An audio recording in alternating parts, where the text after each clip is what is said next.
அதிகாரம் செங்கோன்மை. குடிதழி கோலோச்சும் மாநில மன்னன் அடிதழி நிற்கும் உலகு. குடிமக்களை அரவணைத்து ஆட்சி நடத்தும் நல்ல அரசின் அடிச்சுவட்டை இந்த உலகமே போற்றி நிற்கும்.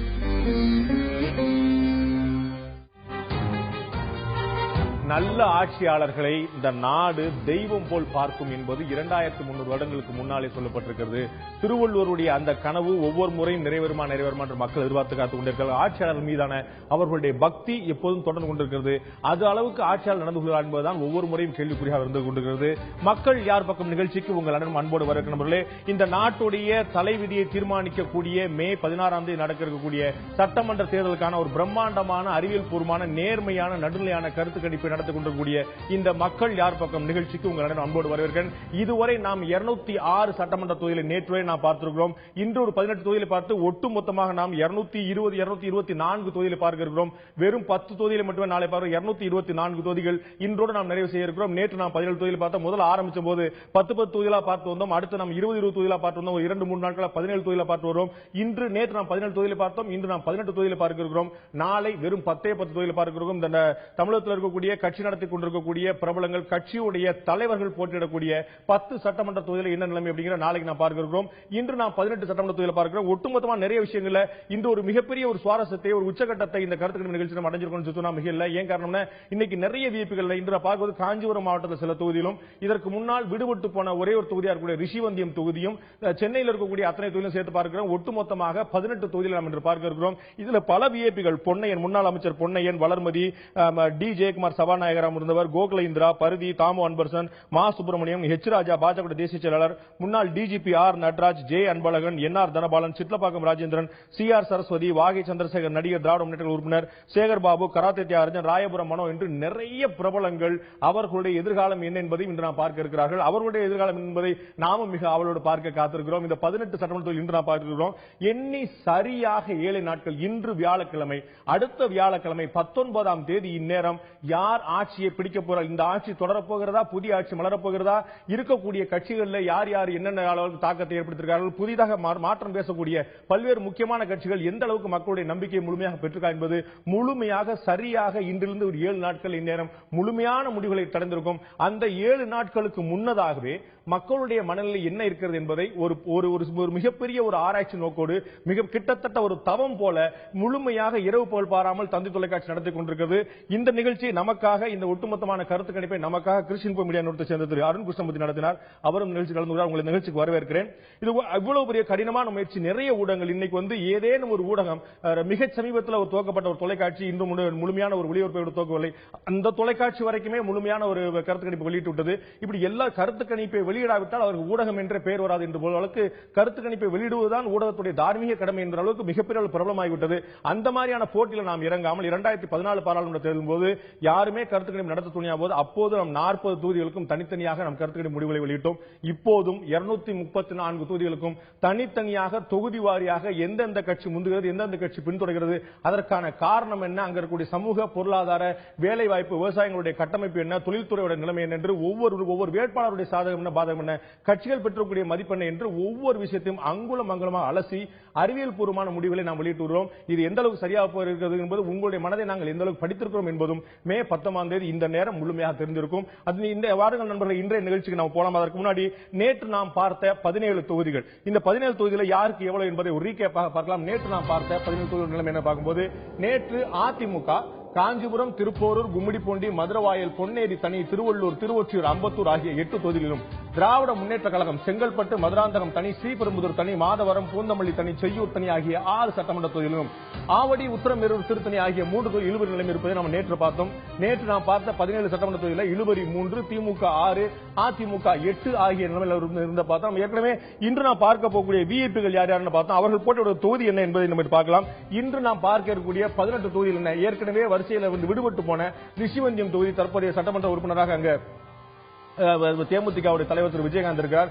அந்த ரிஷிவந்தியம், தாம்பரம், காஞ்சிபுரம் மற்றும் சென்னை மாவட்டத்தில் இருக்கக்கூடிய தாம்பரம், பல்லாவரம், ஆலந்தூர், சோழிங்கநல்லூர், வேளச்சேரி, மயிலாப்பூர், தியாகராயனர், சைதாப்பேட்டை, ஆயிரமலக்கு, சேப்பாக்கம், துறைமுகம், ராயபுரம், எழும்பூர் தனி, அண்ணா நகர், பெரம்பூர், வில்லிவாக்கம், திருவிக நகர் தனி என்று ஒட்டுமொத்தமாக நாம் 18 சட்டமன்ற தொகுதிகளின் நிலைமை என்ன என்று நான் பார்க்க இருக்கிறோம். இதில் நான் ஏற்கனவே சொன்ன போல பொன்னையன், வளர்மதி, ஜெயக்குமார், கோகுலேந்திரா, பரதி, தாமோகன், மா சுப்பிரமணியம், ஹெச் ராஜா, நடராஜ் என்று பல முக்கியமான விஐபிகள் நாம் அனைவரும் அறிந்த ஒரு பிரபலங்கள். இவர்கள் எல்லாருமே தங்களுடைய எதிர்காலத்தை பார்க்க அவருடைய தொகுதி எல்லாத்தையும் நம்ம பார்க்க இருக்கிறோம். நம்ம நிகழ்ச்சியில் ஒவ்வொரு தொகுதியா பார்க்க முன்னாடி சில அடிப்படையான சந்தேகங்களை நம்ம வந்து திரு அருண் கிருஷ்ணன் கேட்டு தெரிஞ்சுக்கலாம் பார்க்கிறேன்.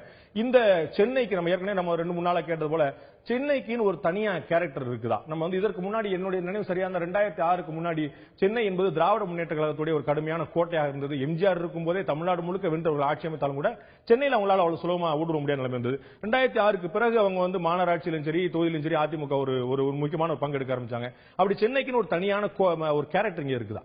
கண்டிப்பா இருக்கு. எந்த ஒரு அர்பன் மெட்ரோபாலிஸ்க்கும் இருக்கக்கூடிய ஒரு வாக்கு. இப்ப மும்பை எடுத்துக்கிறோம், இல்ல கொல்கத்தா, டெல்லி, இந்த போன்ற சென்னை போன்ற பெங்களூர், ஹைதராபாத் போன்ற நகரங்கள் எடுத்துக்கும் போது இந்த நகரங்கள் வந்து ஆட்சியாளர்கள் யார் இருக்காங்களோ ஒரு பக்கமா இங்கே திராவிட முன்னேற்ற கழகத்துக்கு கோட்டையா இருந்ததுக்கு முக்கிய காரணம் அப்படின்னு பார்க்க போனா அந்த அர்பன் ஓட் வந்து எப்பவுமே டிஎம்கே ஃபேவரிங் ஓட்டா இருந்தது. அந்த அர்பன் ஓட்டை இன்னும் நம்ம கிளாசிபிகேஷன்ல பிரிச்சு பார்த்தோம் அப்படின்னா அர்பன் ஓட்லயே லோவர் இன்கம் குரூப் ஓட் போடுதா இல்ல மிடில் கிளாஸா ஹையர் இன்கம் குரூப்பா அப்படின்னு பார்க்கும்போது அந்த மிடில் கிளாஸ் ஓட்டு வந்து ஒரு இம்பார்ட்டன்ட் செக்மெண்ட் வந்து நேஷனல் பார்ட்டிஸ்க்கும் லோவர் இன்கம் குரூப்ல அதிமுகவுக்கும் திமுகவுக்கும் ஒரு கடுமையான வாக்கும், அதை விட ஹையர் இன்கம் குரூப்ல வந்து மல்டிபிள் சாய்ஸஸ்க்கு வாக்களிக்கக்கூடிய ட்ரெண்ட்ஸையும் நம்ம பார்த்து வந்திருக்கோம். அப்படி இருக்கும்போதுதான் அந்த லோவர் இன்கம் குரூப்ல இருக்கக்கூடிய வாக்குகள் திமுக பக்கம் இருந்து அதிமுகவுக்கு சென்றது.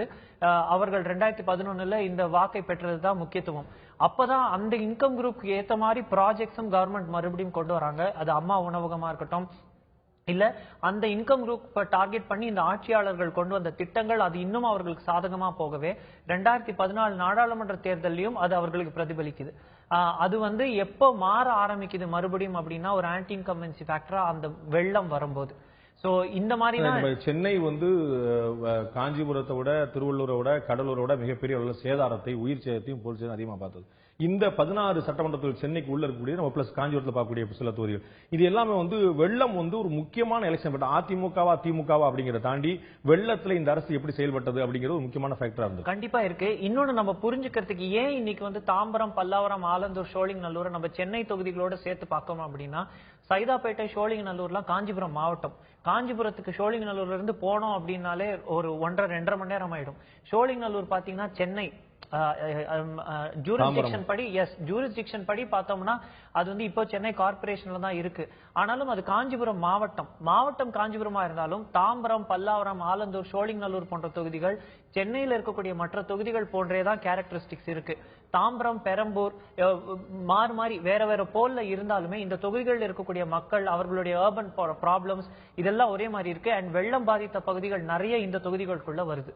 இதுல வந்து ஒரு முக்கியமான விஷயமா நம்ம பாக்குறோம். இந்த இன்னைக்கு பார்க்க போற தொகுதியில 18 தொகுதியில பெரும்பாலான தொகுதிகள் வந்து எல்லாருக்குமே நன்கு பரிச்சயமான அந்த தொகுதிக்கு மட்டும் இல்லாம ஒட்டுமொத்த தமிழகத்துக்கு பரிச்சயமான நிறைய இருக்காங்க. நம்ம சொன்ன போல முன்னாள் சபாநாயகர், முன்னாள் அமைச்சர் பெருமக்கள், திமுக காங்கிரஸ் இருந்த மாவட்ட செயலாளர்கள் ஒரு நோன் ஃபேஸ் நிறைய இருக்கிறாங்க. இவங்களுடைய இன்ஃபுளுன்ஸ் அவங்க தொகுதியில எந்த அளவுக்கு பயன்படுது? கட்சியுடைய தலைமை, சின்னம், அந்த அவங்களுக்கு இருக்கக்கூடிய சாதமான அம்சங்கள் தாண்டி இந்த லோக்கல் கேரக்டர் அவங்களுடைய பிரபலமான தெரிஞ்சவங்களா இருக்கு அது எவ்வளவு தூரம் இன்ஃபுளுன்ஸா இருக்குது? ஊரக பகுதிகளில் திரு வாகை சந்திரசேகர் நடிகர்லாம் வர போட்டியிடறத பாக்குறோம். ஊரக பகுதிகளில் இருக்கக்கூடிய தொகுதிகளுக்கு நம்ம போனோம் அப்படின்னா வேட்பாளருடைய தாக்கம் வந்து எல்லா மட்டமான மக்கள் கிட்டயும் இருக்கும். அது இன்கம் குரூப் தாண்டி, ஜெண்டர் தாண்டி, அப்படி தாண்டி. ஆனா சென்னை போன்ற நகரங்கள்ல நீங்க சொன்னாப்லே வேளச்சேரி தொகுதி எடுத்துக்கிட்டீங்கன்னா அடையார், திருவான்மியூர் இது எல்லாமே கூட வேளச்சேரி தொகுதிக்குள்ள வருது. அங்க திரு சந்திரசேகர் அவர்களுக்கு காந்தி நகர், இந்த இந்திரா நகர் போன்ற பகுதிகளில் எப்படி ஒரு பரிச்சயம் இருக்கு, அவர் திரைத்துறையில பாத்துருக்காங்க, அப்படி ஒருத்தர் இருக்காருன்னு தெரியும், அவர் ஒரு முக்கிய கட்சியில இருந்து நிக்கிறாருன்னு தெரியும். அவ்வளவுதான் அவங்களுக்கு வேட்பாளரோட இருக்கிற கனெக்ஷன். தமிழகத்துல இருக்கக்கூடிய தேர்தல் களமும் சென்னையில இருக்கக்கூடிய தேர்தல் களமுமே வேற மாதிரி வித்தியாசப்படுது. இங்க வந்து ஒரு அரசியல் தலைவர் வந்து சாலையில பிரச்சாரம் செய்து கொண்டு வர்றாருன்னா அது மக்களிடையே அது எந்த கட்சியா இருந்தாலும் அவர்களுக்கு அது வாகன நெரிசலா தான் பார்க்கப்படுதே தவிர அந்த வேட்பாளர் அவர் செய்யக்கூடிய கேம்பெயின் வந்து ஒரு நெகட்டிவா மாறிடக்கூடிய வாய்ப்புகள் அதிகம். இங்க டோர் டு டோர் கேம்பெயின்லாம் எவ்வளவு தூரத்துக்கு அதுவும் ஒரு சர்டன் குரூப்புக்கு தான் ரீச் ஆகுதே தவிர இங்க அந்த டிஜிட்டல் வேர்ல்டு சோசியல் மீடியால பாக்குறது இதெல்லாம் தான் இன்ஃபுளுன்ஸ் இன்னும் நிறைய பண்ணுது. ரொம்ப ஒரு ஆச்சரியமான ஒரு ஆய்வு நீங்க சொன்னீங்க. மற்ற இடங்கள்ல வந்து ஒரு தலைவர்கள் பிரச்சாரத்துக்கு வர்றாங்கன்னா அவரை பாக்குறதுக்காக கூடக்கூடிய கூட்டம் வந்து சென்னையில வந்து நகர்ப்பகுதிக்குள்ள அந்த பிரச்சாரம் வரும்போது இது ஒரு தொந்தரவா ஒரு டிராபிக் ஜாமா பார்க்கக்கூடிய ஒரு நிலைமை பார்க்கிறோம். சென்னையில வந்து அதற்காக தான் பேரணிகள், ஊர்வலங்கள்லாம் முழுமையா தடை செய்யப்பட்டிருக்கு. போராட்டங்கள், ஆர்ப்பாட்டம் நடத்துறது கூட வள்ளூர் கோட்டம், சேப்பாக்கம் தனியார் 2 இடம் கொடுத்து அங்க மட்டும் தான் போராட்டம் சொல்லிட்டாங்க. சோ நகர்ப்பகுதிக்குள்ள ஊர்ல ஆர்ப்பாட்டம், போராட்டம், பேரணி எல்லாம் தடை செய்யப்பட்டார்கள். சென்னை மக்களுடைய பார்வை ஒட்டுமொத்த தமிழக மக்களுடைய பார்வையோட வேறு இருக்கு. நேற்று நாம் நிகழ்ச்சியில் கூட அருண் கிருஷ்ணமூர்த்தி குறிப்பிட்டார், இதே தூத்துக்குடியிலிருந்தோ திருச்சியிலிருந்து மதுரையிலிருந்து வரக்கூடிய மக்கள் கூட அங்க வாக்களிச்ச முறையிலிருந்து மாத்திக்கிட்டு சென்னைக்கு வந்தபோது அவங்க வாக்களிக்க முறையை கூட மறந்து பார்த்தாங்க.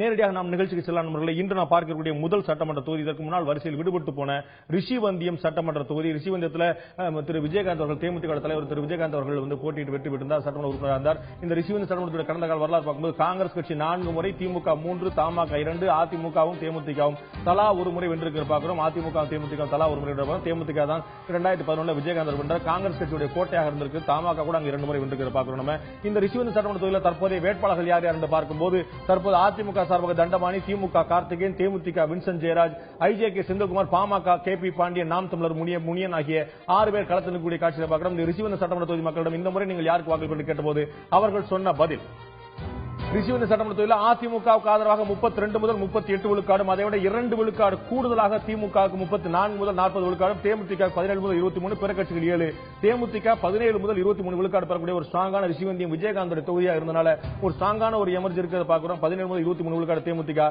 திராவிட முன்னேற்ற கழகம் முன்னிலை பெறுகிறது. அதிமுகவை விட கூடுதலாக 2 விழுக்காடுகள் திமுக 34 முதல் 40 விழுக்காடு பெறுகிறது ரிஷிவந்தியம் சட்டமன்ற தொகுதியில்.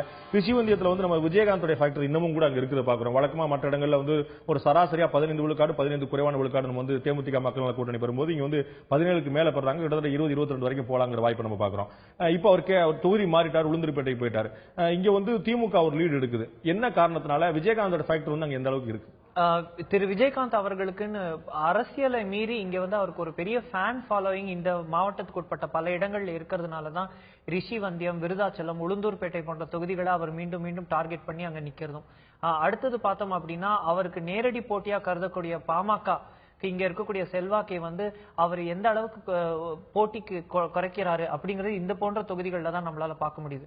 இந்த தொகுதியோடைய இன்னொரு பாரம்பரியத்தை நம்ம எடுத்து பார்க்கும்போது எப்பவுமே வந்து கூட்டணி கட்சிகளுக்கு கொடுத்துடுறாங்க. 2014 நாடாளுமன்ற தேர்தலுக்கு உட்பட்டு பார்க்கும்போது கிட்டத்தட்ட ஒரு 7500 ஓட்டுகளை காங்கிரஸ் கட்சி தனியா நின்று இந்த தொகுதிக்கு உட்பட்ட இடத்துல வாங்குறாங்க. சோ காங்கிரஸ்க்குன்னு ஒரு ஓட்டுக்கு முன்பு அவர்கள் இங்க கூட்டணியில நின்று ஜெயிச்ச வரலாறும் இருக்கு. சோ அந்த வாக்கும் வந்து இப்ப திமுகவுக்கு ஒரு பலமா வருது.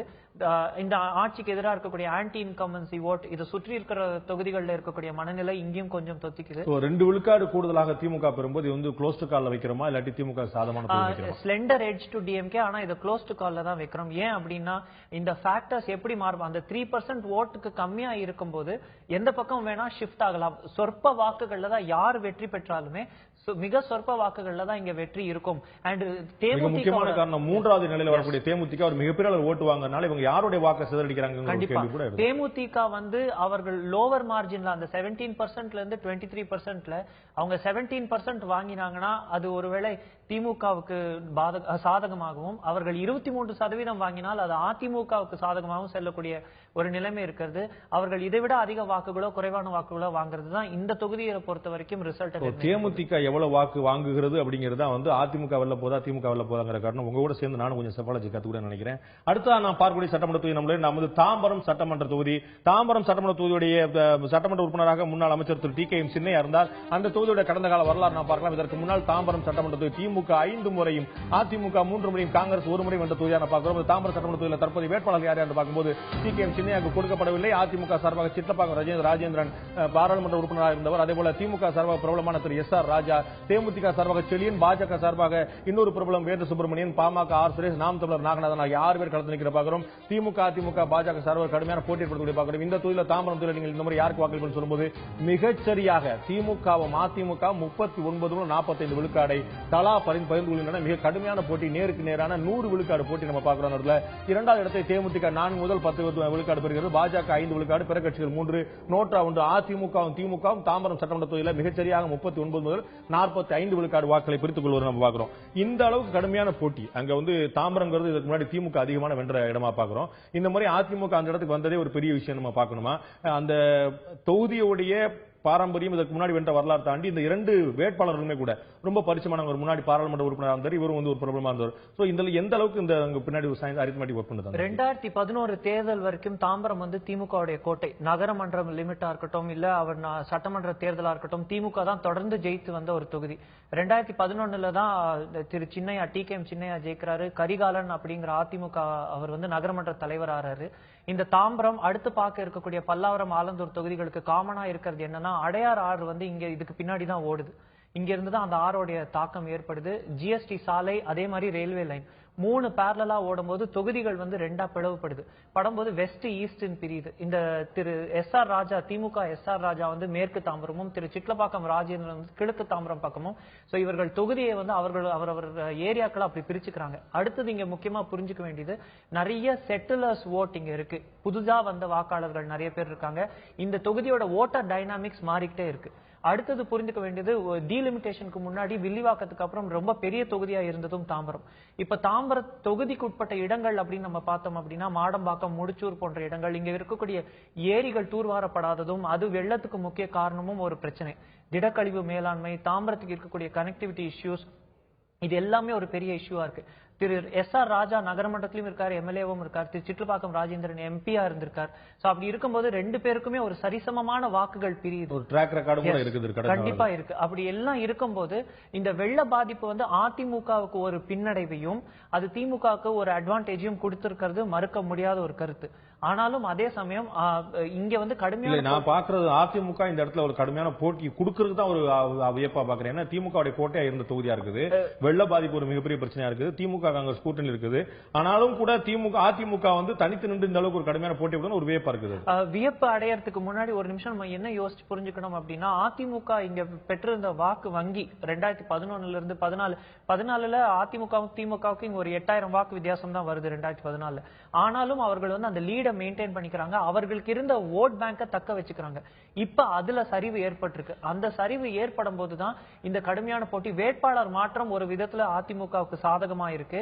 திரு SR ராஜாவும் தெரிந்த வேட்பாளர். சோ ரெண்டு பேரும் கடுமையான போட்டி கொடுக்கும் போது மிக சொற்ப வாக்குகள்ல ரெண்டு பேர்ல யார் ஒருத்தரும் ஜெயிக்க வாய்ப்புகள் அதிகம் இருக்கு. தாம்பரம் சட்டமன்றத்தில் இரண்டு பேருமே கடுமையான போட்டி ஏற்படுத்த பார்க்கிறோம். அதிமுக திமுக. அடுத்த நான் பார்க்கக்கூடிய சட்டமன்ற தொகுதி பல்லாவரம், இன்னொரு சட்டமன்ற ஒரு ஆர்வமான ஒரு இன்ட்ரெஸ்டிங்கான வேட்பாளர் கொண்ட தொகுதி. பல்லாவரம் சட்டமன்ற தொகுதியோட கடந்த கால வரலாறு பார்க்கும்போது, இதற்கு முன்னால் பல்லாவரத்துல அதிமுக ஒரு முறை வென்றதை பார்க்கிறோம். கடந்த முறை நம்ம இந்த இடத்துல அதிமுக தன்சிங் வந்து சட்டமன்ற உறுப்பினராக இருந்தார். இந்த முறை இந்த பல்லாவரம் சட்டமன்றத்தில் போட்டியிடக்கூடிய வேட்பாளர்கள் யார் என்று பார்க்கும்போது, நம்ம ஆயுதத்தில் நிகழ்ச்சி பார்க்கக்கூடிய தவறாமல் நினைவு இருக்கக்கூடிய CR சரஸ்வதி, அதே போல திராவிட முன்னேற்ற சேர்ந்த E கருணாநிதி, மதிமுக சேர்ந்த மதிமுக சார்பாக போட்டியிடக்கூடிய தமிழர் படையை நடத்தக்கூடிய வீரலட்சுமி, ஒரு பிரபலமான முகம், மிக குறுகிய காலத்தில் பிரபலமான ஒரு முகமா இருக்குது. அது பாஜக சேர்ந்து கோபி ஐயசாமி, பாமக வெங்கடேசன், நாம் தமிழர் சீனிவாசகுமார். முதல்ல இருக்கக்கூடிய 3 வேட்பாளர் மிகப்பெரிய ஒரு பரிச்சயம் கொண்ட பிரபலமான அடைந்திருக்கக்கூடிய வேட்பாளர் CR சரஸ்வதி அதிமுக சார்பாக போட்டியிடக்கூடிய பார்க்கிறோம். இந்த பல்லாவரம் சட்டமன்ற தொகுதி மக்களிடம் இந்த முறை நீங்கள் யாருக்கு வாக்களிப்பு கேட்டது அவர்கள் சொன்ன பதில், திமுகவுக்கு ஆதரவாக 38 முதல் 44, அதிமுகவுக்கு 1 விழுக்காடு குறைவாக 37 முதல் 43, மதிமுக 5 முதல் 11 விழுக்காடு வாக்கும், பாஜக 3 முதல் 9, நோட்டா 3, புறக்கட்சி 2. அதிமுகவை விட திமுக 1 விழுக்காடு கூடுதலாக பல்லாவரம் சட்டமன்றத்தில் 38 முதல் 44 பெறக்கூடியதை பார்க்கிறோம். வேட்பாளர் அறிமுகம் அப்படிங்கிற தாண்டின பல ஃபேக்டர் நீங்க ஒர்க் பண்ற மாதிரி தெரியும். ஒரு பிரபலமான முகம் சொன்னா திரு வாகை சந்திரசேகர் எவ்வளவு பிரபலமா இருக்கும், அது மாதிரி CR சரஸ்வதி எல்லாருக்குமே, டிவி பார்க்கக்கூடிய எல்லாருக்குமே, ஒரு காமன் மேன் கூட, நடிகையா கூட ஒரு பெரிய ட்ராக் ரெக்கார்டு கொண்டவங்க. அதனால எல்லாருக்குமே ரொம்ப பரிசுமான. அதை தாண்டி வந்து திமுக வந்து 1 விழுக்காடு கூடுதலா பெறுது. சோ திமுக அவருடைய வேட்பாளருக்கு ஏதாவது பின்னணி கூடுதலா இருக்குதா? அந்த திமுக கட்சி அந்த இடத்துல நீங்க புறநார் பகுதியில் இருக்கக்கூடிய ஒரு ஸ்ட்ராங்கான எட்ஜ் வச்சிருக்குதா? அதிமுக வேட்பாளர் மாற்றம் வந்து ஒரு முக்கிய பாசிட்டிவ் ட்ரெண்ட தொகுதி கொடுக்குது. கண்டிப்பா அதிமுக அந்த வேட்பாளர் பரிச்சயமும் அவர்களுக்கு இருக்கக்கூடிய அந்த அந்யோன்யமும் அவர் ஒரு பெண் வேட்பாளரா இருக்கிறதும் அந்த கட்சிக்கு ஒரு பெருத்த பலமா தான் இருக்கு. இந்த தொகுதிக்கு உட்பட்ட இடத்துல இந்த தொகுதிக்கு உட்பட்ட வேட்பாளர் கருணாநிதி அவர்களை பார்க்கும்போது, அவர் வந்து முன்னாடி நகரமன்ற தலைவராகவும் இருக்காரு. இந்த தொகுதியை எடுத்துக்கிட்டோம் அப்படின்னா, பொழுச்சலூர், அனகாபுத்தூர், திருநீர்மலை, பல்லாவரம் போன்ற ஏரியா, இதுல நிறைய வெள்ள பாதிப்பு எல்லாமே தனித்தனியான பாக்கெட், தனித்தனியா பம்மல், இது போன்ற இடங்கள் இருக்கக்கூடிய தொகுதி. அந்தந்த இடங்களுக்குன்னு ஒரு ஓட்டர் டைனாமிக்ஸ் ஒண்ணு தனியா இருக்கு. இந்த 6-7 இடங்கள்ல அதிமுக 3 இடங்கள் இடங்கள்லயும், திமுக ஒரு 3 இடங்கள்லயும் அவர்களுக்கு தக்க வச்சுக்கிறாங்க. அப்படி இருக்கும்போது இந்த தொகுதிக்கு உட்பட்ட இடங்கள்லயும் நீங்க பாத்தீங்கன்னா திருநீர்மலை ஏரி, பல்லாவரம் ஏரி, கீழ்கட்டளை ஏரி போன்ற ஏரிகள் பிரதான நீர்நிலைகள் இருக்கு. அடையார் ஆறு ஓடக்கூடிய பகுதியும் இருக்கு. நீர்நிலைகள் அதோட மேம்பாடு, அதை ப்ராப்பரா மெயின்டைன் பண்றது இங்க இருக்கக்கூடிய. அப்புறம் ஒண்ணு புரிஞ்சுக்கிறது என்னன்னா, தாம்பரத்துக்கும் ஏர்போர்ட்டுக்கும் நடுவுல பல்லாவரம் வருது. இந்த தொகுதிக்கு உட்பட்ட பல இடங்கள் உட்கட்டமைப்பு வசதி, அதுவும் முக்கியமா தொகுதியோட பறந்து விரிந்து இருக்கக்கூடிய ஏரியாக்கள்ல இங்க இருந்து பூந்தமல்லி செல்லக்கூடிய சாலை குறுகிய சாலையா இருக்கு. அங்க கடும் வாகன நெரிசல் ஏற்படுது. சோ இது போன்ற அர்பன் வார்ஸ் நிறைய இருக்கு. ஆன்டி இன்கம்பன்சிக்கான ஃபேக்டர்ஸ் நிறைய இருக்கும்போது இந்த தொகுதியில அதிமுக கடுமையான போட்டி கொடுக்கறதுக்கு முக்கிய காரணமா அந்த வேட்பாளரையும் நம்ம பார்க்கணும். அப்புறம் அவர் பெண் வேட்பாளரா இருக்கிறது சொன்ன மாதிரி மீண்டும் ஒரு அதிமுகவுக்கு ஒரு எட்ஜ் கொடுக்குது. எப்படி நேற்று காஞ்சிபுரத்துல பாக்குறோமோ. சோ மிக கடுமையான போட்டி இருக்கு. இயல்புலயே வந்து தாய்மார்கள் வந்து அதிமுக கொஞ்சம் ஈர்ப்பு வச்சிருப்பாங்கன்னு சொல்லி சொல்லுவாங்க அரசியல் விமர்சகர்கள். அதுபோல லோக்கல் போட்டியிடும் கூட ஒரு பெண் வேட்பாளர் கூடுதல் சாதகமாக லோக்கல்ல தெரிந்த முகம் பெண் வேட்பாளராக இருக்கும்போது அது அட்வான்டேஜா இருக்கு. அந்த மதிமுக சார்பா போட்டியிடக்கூடிய வீரலட்சுமி பத்தி ஏதாவது சொல்லப்பட்டதாங்க? ஏதாவது அவங்களுக்குன்னு ஒரு வாக்கு இருக்கானா? அப்படி இல்ல. அது மக்கள் நல கூட்டணிக்கு வரக்கூடிய வாக்கு தான் அது. அப்படி பார்க்கும்போது திரு விஜயகாந்துக்கு இங்க ஒரு பலம் இருக்கு. அதே மாதிரி இந்த தொகுதிகளில் நம்ம பார்க்கும்போது சமூகம் சார்ந்த மதம் சார்ந்த வாக்குகள் ஒரு பெரிய ஃபேக்டர் இல்ல. அவர்களுக்கு இருக்கக்கூடிய கட்சிகளுக்கு சார்ந்த ஈர்ப்பும் இப்ப ஏற்பட்ட அனலிட்டிக்கலா தான் பார்த்து எது வேணும் வேண்டாம்னு பார்த்து முடிவு பாக்குறோம். அங்க திமுக ஒரு விழுக்காடு கூடுதலாக முன்னிலை பெறுவதை நம்ம பார்க்கிறோம். பல்லாவரம் சட்டமன்ற தொகுதியில் அடுத்த நான் பார்க்கக்கூடிய சட்டமன்ற தொகுதி நம்மள ஆலந்தூர் சட்டமன்ற தொகுதி. இது ஒரு முக்கியமான தொகுதி. நான் பார்க்கக்கூடிய அத்தனை தொகுதியிலும் 18 தொகுதியிலும் முக்கியமான தொகுதி தான். இன்று நான் பார்க்கக்கூடிய அடுத்த பார்க்கக்கூடியது ஆலந்தூர் சட்டமன்ற தொகுதி. இதுல வந்து திராவிட முன்னேற்ற கழகம், அனைத்து இந்த அண்ணா திராவிட தலா 4 முறை வென்றிருக்கின்றன. தேமுதிக ஒரு முறை வென்றிருக்க நம்ம பார்க்கிறோம். இந்த தொகுதியில கடந்த 2011 வந்து திரு பண்டூட்டி ராமன் தேமுதிக சார்பாக கூட்டணியில் இருந்து அதிமுக போட்டியிட்டார். அதன் பிறகு ஒரு அதிமுகவுக்கு மாறிவிட்டார். மீண்டும் ஆலந்தூர் சட்டமன்ற தொகுதியில தற்போதைய வேட்பாளர்கள் யார் யார் என்று பார்க்கலாம். ஆலந்தூர்ல அதிமுக சார்பாக மீண்டும் திரு பண்டூட்டி ராமச்சந்திரன், இந்த முறை அதிமுக சார்பாக. அதேபோல முன்னாள் அமைச்சர் திரு தாமோ அன்பரசன், தேமுதிக சார்பாக சந்திரன், பாஜக சத்யநாராயணன், பாமக சீனிவாசன், நாம் தமிழர் ஆர் தனஞ்செழியன் ஆகிய 6 பேர் களத்தில் நிற்கிற பார்க்கிறோம். மிக பிரபலமான கடுமையாக போட்டியிடக்கூடிய ஒரு தொகுதி ஆலந்தூர் சட்டமன்றத்தில். இந்த முறை யாருக்கு நீங்கள் வாக்களிப்பு கேட்டபோது அவர்கள் சொன்ன பதில் திராவிட முன்னேற்ற கழகத்துக்கு ஆதரவாக 36 முதல் 42 விழுக்காடு, ஒரு விழுக்காடு குறைவாக அதிமுக 35 முதல் 41, தேமுதிக 7 முதல் 13, பாஜக 6 முதல் 12, பிற கட்சிகள் 3, நோட்டா 1. அதிமுக விட ஒரு விழுக்காடு கூடுதலாக இந்த தொகுதியிலும் திமுக 36 முதல் 42 விழுக்காடு பெறக்கூடிய பார்க்கிறோம் ஆலந்தூர் சட்டமன்ற தொகுதியில. இதுல வந்து இதற்கு முன்னாடி ஏற்கனவே சட்டமன்ற உறுப்பினராக இருந்தவர் தான் திரு பண்டூட்டி ராமச்சந்திரன். அவர் வந்து தேமுதிக அதிமுக கூட்டணியில் இருந்தவர் 2011 போட்டிட்டார். மிக பழைய முகம், எம்ஜிஆர் காலத்திலே அமைச்சராக இருந்தவர். இந்த முறை திரும்பவும் அதிமுக சார்பாக போட்டிடுறாரு. அதை தாண்டி வந்து ஒரு விழுக்காடு திமுக அங்க பெறணும்னா என்ன ஒரு முக்கியமான காரணம்? அவருக்கு சென்ற முறை பதவியை ராஜினாமா செய்யும் போது அது ஒரு ரிட்டையர்மெண்டா அப்படின்னு நிறைய பேர் தொகுதிக்குட்பட்ட இடங்கள்ல பாத்துறாங்க. அவர் வயதை அவரே கூட முதல்ல அப்படிதான் சொன்னார். முதல்ல வந்து நான் இனிமே ஓய்வு விட்டு தான் சொன்னார். அப்புறம் அதிமுக தலைமை அவருக்கு வந்து இப்ப அவர் மீண்டும் வரும்போது வந்து அது ஒரு விதமான கேள்விக்குரியதான் மக்களிடையே வைக்குது. அதுல மாற்று கருத்து இருக்க முடியாது. அவர் தெரிந்த வேட்பாளரா இருக்காரு. திரு தாமோ அன்பரசனுக்கும் ஒரு முக்கியமான செல்வாக்கு இருக்கு தொகுதிக்குட்பட்ட இடங்கள்ல. இந்த தொகுதிக்குட்பட்ட இடங்கள் பார்த்தா ஐயப்பன் தாங்கல், நந்தம்பாக்கம், மௌலிவாக்கம், முகிலிவாக்கம் போன்ற இடங்கள் இங்கெல்லாமும் வெள்ள பாதிப்பு ஏற்பட்டிருக்கு. இந்த தொகுதிக்குட்பட்ட சில இடங்கள்ல போகும்போது வெள்ளம் ஏற்பட்ட பொழுது அரசாங்கம் செயல்படல அப்படிங்கிற ஒரு கருத்து இருந்தாலும் அரசாங்கம் செயல்பட்டு தங்களை காப்பாற்றியது அப்படின்னு காவல்துறையை பத்தி நிறைய இந்த தொகுதிக்குட்பட்ட இடங்கள்ல ஒரு 20ல இருந்து ஒரு 30% கிரவுட் நம்ம கிட்ட பேசுறாங்க. சோ அது ஒரு ட்ரெண்டா இருக்கு. ஆனா அது வாக்கா மாறுதானா? இல்ல, அது வாக்கா மாற மாட்டேங்குது. அப்போ அது எதிர்கட்சி, பிரதான எதிர்கட்சிக்கு போதானா? போகாம 3, 4வது இடங்களுக்கு பிரியுது. அப்போ வந்து இங்க தேசிய கட்சியான பாஜக ஒரு ஸ்லெண்டர் ஒரு பெர்சன்டேஜ் ஓட்டையும் முக்கியமா எடுக்கிறாங்க. அப்ப நகர்ப்புற பகுதியில கொஞ்சம் இருக்கிறதுனால வந்து இதுக்கு முன்னாடி ஆம் ஆத்மி கட்சி கூட அங்க ஒரு ட்ரை பண்ணி பார்த்தாங்க போன முறை. சோ அங்க வந்து படித்த விவரம் தெரிந்த அலசி ஆராயக்கூடிய வாக்காளர் இருப்பதா பாக்க கண்டிப்பா இருக்காங்க. அப்புறம் வெளியிலிருந்து வந்த வாக்காளர்கள் நிறைய இருக்கும்போது அவர்களுடைய எஸ். சோ அப்படி இருக்கும்போது இந்த தொகுதிக்குட்பட்ட இடங்கள்ல வாக்குகள் கண்ணாப்பினால் செதறுது. அதுதான் தாம்பரம், பல்லாவரம், ஆலந்தூர் போன்ற தொகுதிகளில் இவ்வளவு கடுமையான போட்டி இருக்கிறதுக்கு முக்கிய காரணம். பிரைமரி ஆப்போசிஷனுக்கு மட்டும் ஆன்டி இன்கம்பன்சி ஓட் போகாம 3, 4வது இடங்கள்ல ஒரு 10% ஓட்டு பிரியும் போது அப்பதான் வந்து பிரைமரி ஆப்போசிஷனோட தங்களுடைய வாக்கு மட்டும் தக்க. பல இடங்கள் நம்ம பார்த்தோம். அதிமுக திமுக மட்டுமே கிட்டத்தட்ட 80 முதல் 90 விழுக்காடு வாக்களை 2 கட்சிகள் மட்டுமே பிரித்துக்கொள்ள பார்க்கும்போது அதை தாண்டி இது போன்ற சில தொகுதிகளில் வந்து கிட்டத்தட்ட ஒரு 10 முதல் 10 விழுக்காடு சராசரியாக வேறு கட்சிகள் இந்த இடத்துல தேமுதிக கூட்டணியும் பாஜக கூட்டணி தனியாக எடுத்துக்கிற பார்க்கிறோம். அது வந்து கடுமையான போட்டியை நம்ம ஆலந்தூர் சட்டமன்ற தொகுதியில் இழுபறி நிலைமை ஏற்படுத்துது. அதிமுக திமுகவுக்கு ஒரு விழுக்காடு திமுக முன்னிலை பெற்றாலும் ஒரு இழுபறி தொகுதியான நான் பார்க்க முடியுது. அடுத்த நான் பார்க்கக்கூடிய சட்டமன்ற தொகுதி சோழிங்கநல்லூர் சட்டமன்ற தொகுதி. இந்த சோழிங்கநல்லூர் சட்டமன்ற தொகுதியுடைய கடந்த கால வரலாறு பார்க்கும்போது இதற்கு முன்னால் அங்கே ஒரே ஒரு முறை அனைத்து இந்த அண்ணா திராவிட முன்னேற்ற கழகம் வென்றிருக்கிறது. தற்போது சிட்டிங் எம்எல்ஏ அங்க இருக்கிறாங்க. இந்த தொகுதியுடைய தற்போதைய வேட்பாளர் யார் என்று பார்க்கும்போது அதிமுக சார்பாக சுந்தரம், திமுக சார்பாக அரவிந்த் ரமேஷ், விடுதலை சிறுத்தைகள் பன்னீர்தாஸ், பாஜக சார்பாக உஜ்கார் சிங். ஒரு வித்தியாசமான முகம் நான் பார்க்கலாம். இதற்கு முன்னாடி நம்ம இதுவரைக்கும் பார்த்த பழைய முகங்கள்ல இருந்து வேறுபட்டு பாஜக சார்பாக ஒரு தேசிய முகம், சீக்கிய முகம் இங்க இருக்கிறது. பாமக சார்பாக ராம்குமார், நாம் தமிழர் எஸ் ராஜன் ஆகிய 6 பேர் களத்தில் இருக்கிற பார்க்கிறோம். சோழிங்கநல்லூர் சட்டமன்ற தொகுதி மக்களிடம் இந்த முறை நீங்கள் யாருக்கு வாக்களிப்பு கேட்டபோது அவர்கள் சொன்ன பதில் திமுகவுக்கு ஆதரவாக 37 முதல் 43 விழுக்காடு, 2 விழுக்காடு குறைவாக அதிமுகவுக்கு 35 முதல் 41, விடுதலை சிறுத்தைகள் 6 முதல் 12, பாஜக 3 முதல் 9, பிற கட்சிகள் 4, நோட்டா 3, அதிமுக விட 2 விழுக்காடு கூடுதலாக திமுக சோழிங்கநல்லூர் சட்டமன்ற தொகுதியில் 37 முதல் 43 விழுக்காடு வரக்கூடியது பார்க்கிறோம். நான் வந்து இந்த திமுக எடுக்கக்கூடிய எட்ஜ் நம்ம பார்க்கறதுக்கு முன்னாடி பாஜக வேட்பாளர் ஒரு சர்ப்ரைஸ் ஏற்படுத்தினார். அதை பத்தி அங்க ஏதாவது கவனிக்கப்படுறாங்களா? அது சின்னமா மட்டும் பார்க்கப்படுகிறதா அல்லது இந்த கேண்டிடேட்டுடைய பரிச்சயம் இவர் யாரு என்னங்க பத்தி ஏதாவது பேசப்படுதா? கேண்டிடேட் பரிச்சயம் அந்த அளவுக்கு இல்ல. கட்சிக்கும் அந்த கட்சிக்கு இருக்கக்கூடிய சிம்பிளுக்கும் தான் இங்க வாக்கு. இது பாஜகவுக்கு ஒரு முக்கியமான இதுவா ஃபேக்டரா பாக்குறோம். அப்புறம் இந்த தொகுதியில புரிஞ்சுக்க வேண்டியது என்னன்னா, கடற்புற பகுதியிலிருந்து சென்னையோட சபர்ப்ஸ் வரைக்கும் இந்த தொகுதி விரிஞ்சிருக்கு. நிறைய வாக்காளர்களை கொண்ட தொகுதி, நம்பர் 1 தொகுதி சோழிங்கநல்லூர் தொகுதி தான். நீலாங்கரை, ஈஞ்சம்பாக்கம் போன்ற மீனவ பகுதிகளும் இருக்கு. அதே சமயம் மேடவாக்கம் போன்ற அப்கமிங் சபர்ப்ஸும் இருக்கு இந்த தொகுதிக்கு உட்பட்ட இடங்கள்ல. அப்புறம் ஐடி காரிடார், இந்த தொகுதிக்கு உட்பட்ட பிரச்சனைகள்னு நீங்க பாத்தீங்கன்னா டிராபிக் ஒரு பெரிய இஷ்யூ. உட்கட்டமைப்பு வசதிகள், குப்பை, பெருங்குடி அந்த மார்ச்லேண்ட்ல இருக்கக்கூடிய அந்த குப்பை வந்து ஒரு பெரிய இஷ்யூவா இருக்கு. சோ இதெல்லாம் நிறைய பேர் எடுத்து வைக்கிறாங்க. அப்புறம் இந்த தொகுதிக்கு உட்பட்ட பல இடங்கள்ல வெள்ள பாதிப்பும் ஏற்படுது. இப்போ KP கந்தன் அப்படிங்கிற ஒரு முக்கிய பிரமுகர் வந்து இங்க அதிமுக எம்எல்ஏவா இருந்திருக்காரு. சோ இந்த தொகுதிக்கு உட்பட்ட இடங்கள்ல இங்க இருக்கக்கூடிய அந்த டோல் ரோடு பத்தி நிறைய கருத்துக்கள் எடுத்து வைக்கப்படுது. சோ அப்படிலாம் இருக்கும்போது ஆன்டி இன்கம்பன்சி ஃபேக்டர்ஸ் கொஞ்சம் கணிசமா இருக்கு.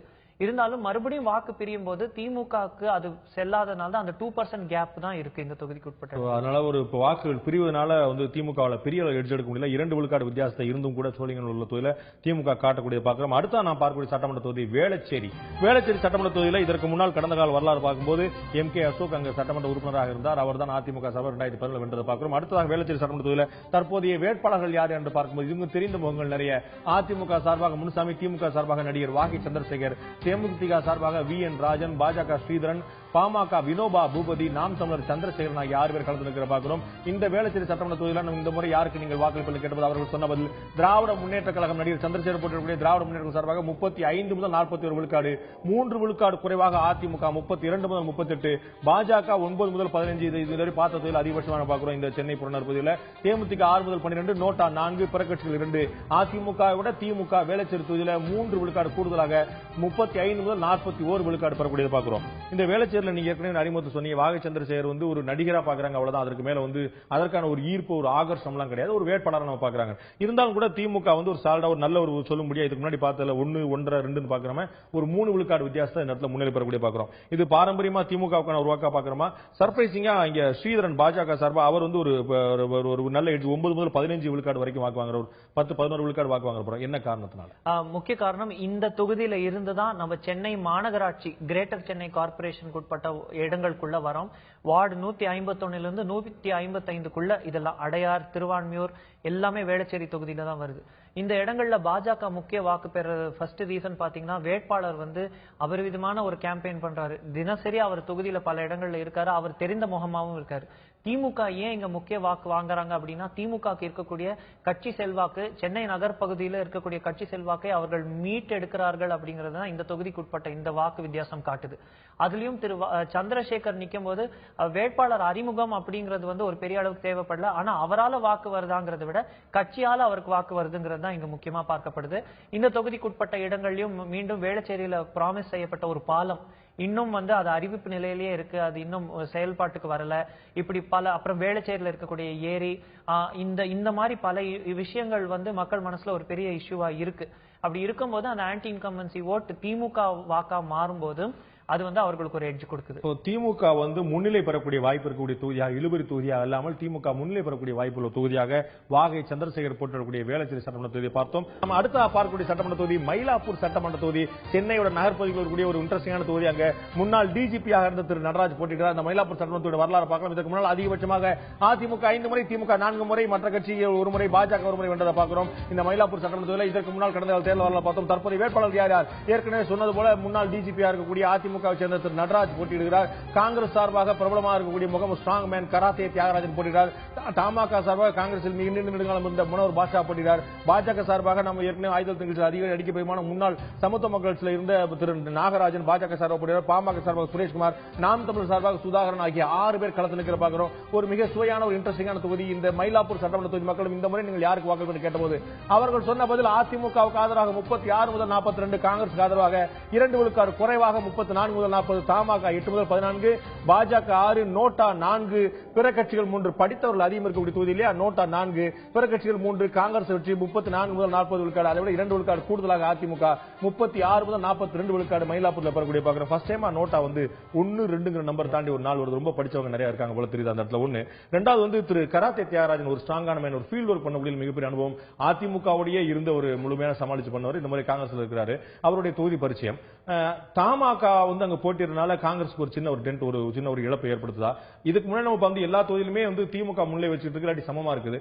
முதல் முறையா இப்ப நான் இன்னைக்கு பார்த்த தொகுதியில அதிமுக 2 விழுக்காடு எட்ஜ் எடுக்குது. என்ன காரணம்? அந்த அனாலிசிஸ்க்கு போறதுக்கு முன்னாடி நோட்டா 4%, இது with due respect to all voters, எல்லாருமே வாக்களிக்க வரணும் அப்படிங்கிற ஆர்வம் இருக்கு. ஆனா அவர்கள் தொகுதி எதுனே தெரியாமலும் அங்க இருக்கக்கூடிய வேட்பாளர் பத்தின புரிதல் இல்லாததுனாலதான் நோட்டாக்கு இத்தனை பேர் இந்த தொகுதிக்குட்பட்ட இடங்கள்லயும் சொல்றாங்க.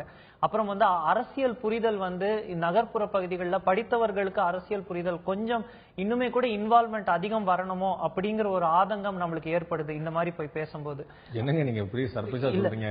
கிருஷ்ணராயபுரம் தனி தொகுதி நீங்க பார்க்கும் போதோ, தூத்துக்குடியோ, ராமநாதபுரமோ, திருவாடனையோ பார்க்கும் போதெல்லாம் சொல்லாத விஷயத்த மயிலாப்பூர் சட்டமன்ற தொகுதியில ஒரு நகர்ப்புறம் முழுமையா நகர்மயமாக்கப்பட்ட ஒரு தொகுதியில படித்தவர்களுக்கான அரசியல் ரொம்ப கம்மியா இருக்கு. அன்னைக்கு ஒரு நாள் லீவு நினைச்சிடறாங்க எல்லாரும். உண்மையாவே திங்கட்கிழமை தேர்தல் வருது அப்படின்னா சனி ஞாயிறு திங்கள் 3 நாள் லீவு, ஊருக்கு போயிடலாம். கண்டிப்பா அது ஒரு முக்கிய வருத்தத்துக்குரிய விஷயமா இருக்கு. மயிலாப்பூர் தொகுதி உட்பட்ட சென்னை சவுத் சென்னை நாடாளுமன்ற தேர்தல் பாத்தீங்கன்னா இந்த தொகுதியில தான் கம்மியான வாக்குப்பதிவும் ஏற்படுது.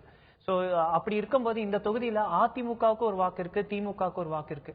திரு நட்ராஜ், திரு கராத்தே தியாகராஜன் முன்பு மேயர் வேட்பாளர் அப்படி எல்லாம் பார்க்கும்போது இவர்கள் 2 பேருக்கும் வோட்டர் டைனாமிக்ஸ் மாறுது. படித்தவர்கள் மத்தியிலும் திரு தியாகராஜன் அவர்கள் லோவர் இன்கம் குரூப்ல கொஞ்சம் பாப்புலராகவும் அப்படிலாம் இருக்கும்போதுதான் வாக்கு சதவீதம் கம்மியாது. அதிமுகவுக்கு எட்ஜ் இருக்கக்கூடிய ஒரு தொகுதியில ஒரு 2% கேப் தான் ஒரு தெரிந்த வேட்பாளர் போட்டுமே வருதுங்கிறது எதை காட்டுது அப்படின்னா இங்க போட்டி கடுமையா இருக்கிறது. வெள்ளம் பாதித்த தொகுதியானா அந்த அளவுக்கு கிடையாது. இங்க தண்ணீர் புகுந்து அந்த மாதிரி பெரிய பாதிப்பெல்லாம் ஏற்படாத ஒரு இடம் மயிலாப்பூர் தொகுதிக்கு உட்பட்ட பல இடங்கள். அவங்களுடைய அதிமுகவுடைய ஸ்பாய்லரா பாஜக இருக்கிறாங்க, காங்கிரஸோட ஸ்பாய்லரா தமாக இருக்கிறாங்கன்னு புரிஞ்சுக்கலாமா? இந்த தொகுதிக்கு உட்பட்ட இடங்கள்ல அந்த மாதிரி ஸ்பாய்லர்ஸா யாரும் வரமாட்டேங்கிறாங்க. தமாக கிட்டத்தட்ட 8 முதல் 14 விழுக்காடு பெறக்கூடிய பாக்குறோம். அதிமுகவுக்கும் காங்கிரஸுமான வித்தியாசம் 2 விழுக்காடு தான். வேற தமாக ஒரு ஸ்ட்ராங்கான எட்ஜ் எடுக்குது, கிட்டத்தட்ட 14 விழுக்காடு. அது தமிழ் மாநில காங்கிரஸ்க்கான ஓட்டா இல்லனா மக்கள் நல கூட்டணிக்கான வாக்கா அப்படிங்கறதையும் நம்ம பார்க்கணும். இந்த தொகுதிக்குட்பட்ட இடங்கள்ல மக்கள் நல கூட்டணியை ஒரு முக்கிய ஆல்டர்னேட்டிவா பார்க்கறாங்க. இந்த 2 திராவிட கட்சிகளும் வேண்டாம், முக்கிய ஆல்டர்னேட்டிவா பாஜக இந்த இடத்துல 6% வாக்கு வாங்குறது அவர்களுக்கு இங்க இருக்கக்கூடிய செல்வாக்கு. திமுக கூட்டணியில இருந்து பாஜக இங்க திரு லட்சுமணன் 2001 ஜெயிக்கிறாரு. சோ அப்படிலாம் இருக்கும்போது அதிமுக திமுக 2 பேரும் சமபலத்துல இந்த தொகுதியில ஜெயிச்சு வராங்க.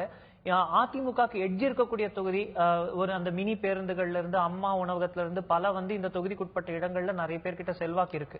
ஆனாலுமே கூட ஒரு கராத்தே தியாகராஜன் அப்படிங்கிற ஒரு தெரிந்த முகம் காங்கிரஸ் திமுக கூட்டணிக்கு ஒரு முக்கிய பலமா பார்க்கப்படுது. 2 விழுக்காடு அதிமுக முன்னிலை பெறுகிறது. இருந்தாலுமே கூட இது ஒரு இழுபறியான தொகுதியா தான் நம்ம அடையாளப்படுத்துறோம். வெல்றதுக்கான வாய்ப்பு இல்லாம ஒரு இழுபறியான தொகுதியா தான் மயிலாப்பூர் அடையாளப்படுத்தும். அடுத்த நான் பார்க்கக்கூடிய சட்டமன்ற தொகுதி தியாகராய நகர், டி நகர் என்று எல்லோரும் அழைக்கப்படக்கூடிய தியாகராய நகர் தொகுதியில இதற்கு முன்னால் கடந்த காலத்தில் திமுக அதிகபட்சமாக 4 முறை, அதிமுக 3 முறை, காங்கிரஸ் தமாக பிற கட்சிகள் தலா 2 முறை வென்றிருக்க பார்க்கிறோம். ஒவ்வொரு கட்சியும் 1 முறை வென்றதை பார்க்கிறோம்.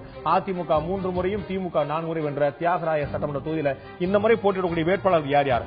அதிமுக சார்பாக சத்யநாராயணன், திமுக சார்பாக பாரம்பரியம் மிக்க குடும்பத்தைச் சேர்ந்த திராவிட முன்னேற்ற குடும்பத்தை சேர்ந்த திரு என் சோமுடைய குடும்பத்தைச் சேர்ந்த கனிமொழி, டாக்டர் கனிமொழி அங்க இருக்கிறாங்க. தேமுதிக இது வேற கனிமொழி. தேமுதிக சார்பாக வி குமார், பாஜக சார்பாக அந்த கட்சியுடைய தேசிய செயலாளர் திரு ஹெச் ராஜா போட்டியிடுகிறார். பாமக சார்பாக திரு வினோத், நாம் தமிழ் சார்பாக திரு கே பத்மநாபன்.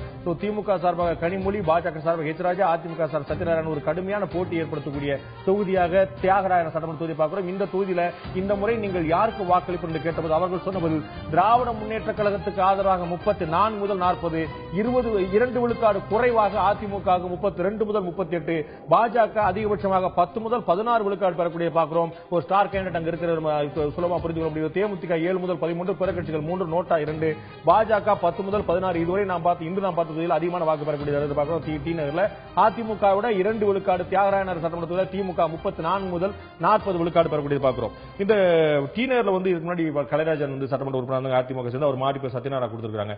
கனிமொழி ஊடகங்களுக்கு பரிச்சயம் பட்ட அந்த தொகுதி மக்களுக்கு எந்த அளவுக்கு பரிச்சயம், திமுகவுடைய குடும்பத்தில் ஒரு பாரம்பரியமான ஒரு பெண்ணா இருக்கிறாங்க.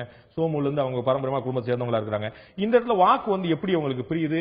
ஹெச் ராஜா ஒரு மிகப்பெரிய தாக்கத்தை முன்னாடி பார்க்கும்போது பாஜக எல்லாமே ஒரு 5ல இருந்து 7, 8, 9 வரைக்கும் போகும்போது டபுள் டிஜிட்ல பெறக்கூடிய ஒரு முதல் வேட்பாளராக இன்றைய தொகுதியில் பார்க்கிறோம். இது யாருக்கு இந்த பாதிப்பை ஏற்படுத்து? ஹெச் ராஜா யாருடைய வாக்கு சிதைக்கிறார்? இந்த தொகுதியில முக்கிய புரிதலே 2 விஷயம் தான். ஒன்னு வெள்ளம், 2வது பாஜக. வெள்ளமும் பாஜகவும் அதிமுக வாக்குகளை ரொம்ப சிதைக்கிறாங்க.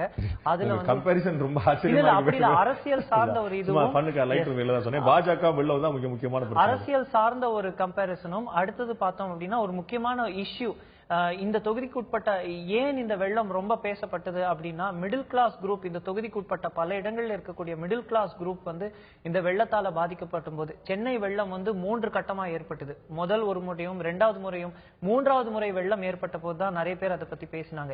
ஏன் அப்படின்னா 3வது முறை வெள்ளம் முதல்ல நவம்பர் நடுவுல டிசம்பர்ல டிசம்பர் 1, 2 தேதிலாம் பெரிய அளவுல டிசம்பர் வந்த வெள்ளம் தான் தாம்பரம், முடிச்சூர் போன்ற பகுதிகள்லாம் 3 முறையும் பாதிக்கப்பட்டது. அதை பத்தி ரொம்ப யாரும் பேசல. முக்கிய காரணம் சென்னை அப்படிங்கிற அந்த இடம் கிண்டியை தாண்டி யாரும் யோசிக்கவே இல்லை. ஆனா என்னைக்கு டி நகர்லயும் வெஸ்ட் மாம்பலத்திலயும் இருக்க வீட்டுக்குள்ளெல்லாம் தண்ணி, கோட்டூர்புரம் போன்ற பகுதிகளில் தண்ணி வந்ததோ அன்னைக்கு உடனே சென்னையே பாதிக்கப்பட்டு, நம்ம நேத்து பார்த்த மணலி பகுதிகளும் பாதிக்கப்படுது. அப்படிலாம் இருக்கும்போது இங்க இருக்கக்கூடிய அந்த மிடில் கிளாஸ் ஓட் இந்த முறை பிரின்சிபல் ஆப்போசிஷனுக்கு போகுது. அந்த பிரின்சிபல் ஆப்போசிஷன் திமுக அவர்கள் வாக்க தக்க வச்சுக்கிறாங்க. அப்ப அந்த மிடில் கிளாஸ் ஓட்டுல ஒரு ஃபேக்டர் சிதவடையுது. அதுதான் திமுக பயங்கர எட்ஜ் எடுக்காததுக்கும் அதிமுக இங்க வெற்றி வாய்ப்பை இழக்கிறதுக்கு சான்சஸ் இருக்கானா அதுக்கு ஒரு முக்கிய காரணமாகவும் பாஜக ஓட்டு பார்க்கப்படுது.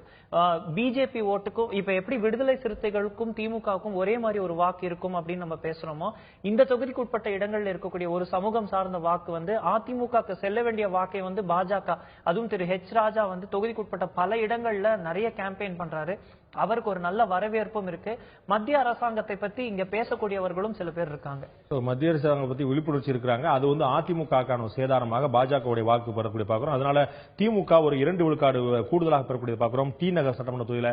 அடுத்ததாக நாம் இன்னொரு நகர்ப்புற பகுதி சைதாப்பேட்டை சட்டமன்ற தொகுதி பார்க்கிறோம். சைதாப்பேட்டை சட்டமன்ற தொகுதியில் கடந்த கால வரலாறு என்ன? இதற்கு முன்னால் இந்த தொகுதியில திமுக 7 முறையும் அதிமுக 4 முறை வென்றதை பார்க்கிறோம். அதிகபட்சமாக திமுக வென்ற சட்டமன்ற தொகுதி சைதாப்பேட்டை.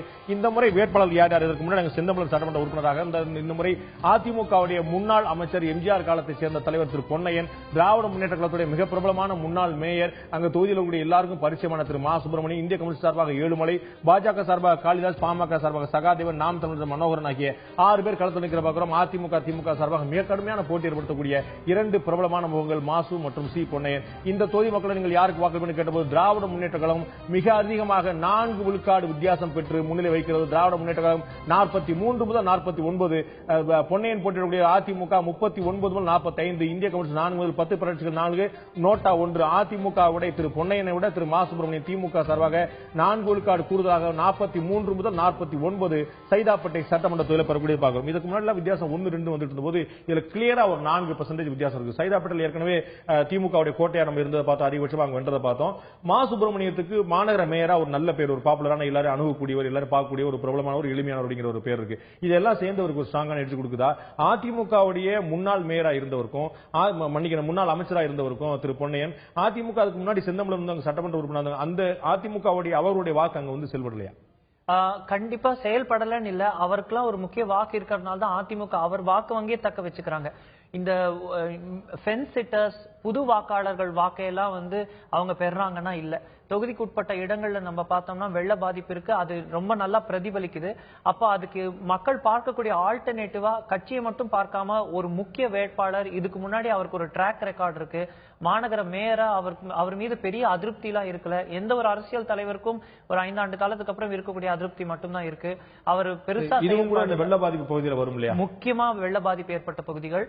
இவருக்குன்னு வந்து ஒருவேளை சுப்பிரமணியம் வந்து மேயரா இருந்தபோது எப்படி செயல்பட்டார், அப்ப அவர் நம்முடைய சட்டமன்ற உறுப்பினராக இருக்கும்போது எவ்வளவு ஆர்வம் காட்டுவாருங்கிற ஒரு கூடுதலான ஒரு எக்ஸ்ட்ரா ஒரு கேர் அவங்க பக்கம் இருக்கு. கண்டிப்பா இருக்கு. அப்புறம் திரு மா சுப்பிரமணியம் அப்புறம் திமுக அப்படிங்கிற அந்த ஃபேக்டர் சேரும்போது முக்கிய தலைவர்களே கூட போட்டியிடக்கூடும் அப்படின்னு எதிர்பார்க்கப்பட்ட சைதாப்பேட் தொகுதி, அதுல ஒரு கிட்டத்தட்ட ஒரு 50% விழுக்காடு வாக்குகளை திமுக பெறுதுங்கிறது ஒரு பெரும் பலத்தை தான் காட்டுது.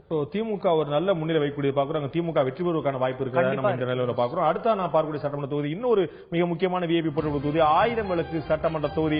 1000 விளக்கு சட்டமன்ற கடந்த கால வரலாறு பார்க்கும் இங்க திமுக 7 முறை, அதிமுக 4 முறை வென்ற பாக்குறோம். சென்னை வந்து திமுகவுடைய கோட்டையாக இதுவரை அரசியல்வாதிகளால் கருதப்பட்ட அரசியல் வியூக பார்வையாளர் கருதப்பட்ட தொகுதியை பல இடங்களில் நிறுவக்கூடிய பார்க்கிறோம். திமுக 7 முறையும் அதிமுக 4 முறை வென்ற 1000 விளக்கு சட்டமன்ற தொகுதியில் தற்போதைய வேட்பாளர்கள் யார் யார் பார்க்கும்போது அதிமுக சார்பாக மிக பரிச்சயமான வளர்மதி அவர்கள் அமைச்சராக இருக்கக்கூடிய வளர்மதி அவர்கள், திமுக சார்பாக கூக்க செல்வம், திமுக குடும்பத்தினருக்கு மிக நெருக்கமானவர். அதேபோல மதிமுக சார்பாக அம்பிகாபதி ஒரு மிகப்பெரிய தொழில், பாஜக சார்பாக சிவலிங்கம், பாமக ரங்கநாதன், நாம் தமிழர் முருகேசன் ஆகிய 6 பேர் களத்தில் நிற்கிற பார்க்கிறோம். அமைச்சர் வளர்மதி கூக்க செல்வம் நேரடி போட்டி இருக்கக்கூடிய 1000 விளக்கு சட்டமன்ற தொகுதியில் தற்போது யார் வாக்களிக்க கேட்டபோது அவர்கள் சொன்ன பதில் 42 விழுக்காடு முதல் 48 விழுக்காடு வரை திராவிட முன்னேற்ற கழகம், 2 விழுக்காடு குறைவாக அதிமுக 40 46 விழுக்காடு, மதிமுக 410, பிறக்கட்சிகள் 3, நோட்டா 2, அதிமுக விட வளர்மதியை விட 2 விழுக்காடு கூடுதலாக கூக்க செல்வம் திமுக சார்பாக 1000 விளக்கு சட்டமன்ற தொகுதியில் 42 முதல் 48 விழுக்காடு பெறக்கூடிய நம்ம பார்க்கிறோம்.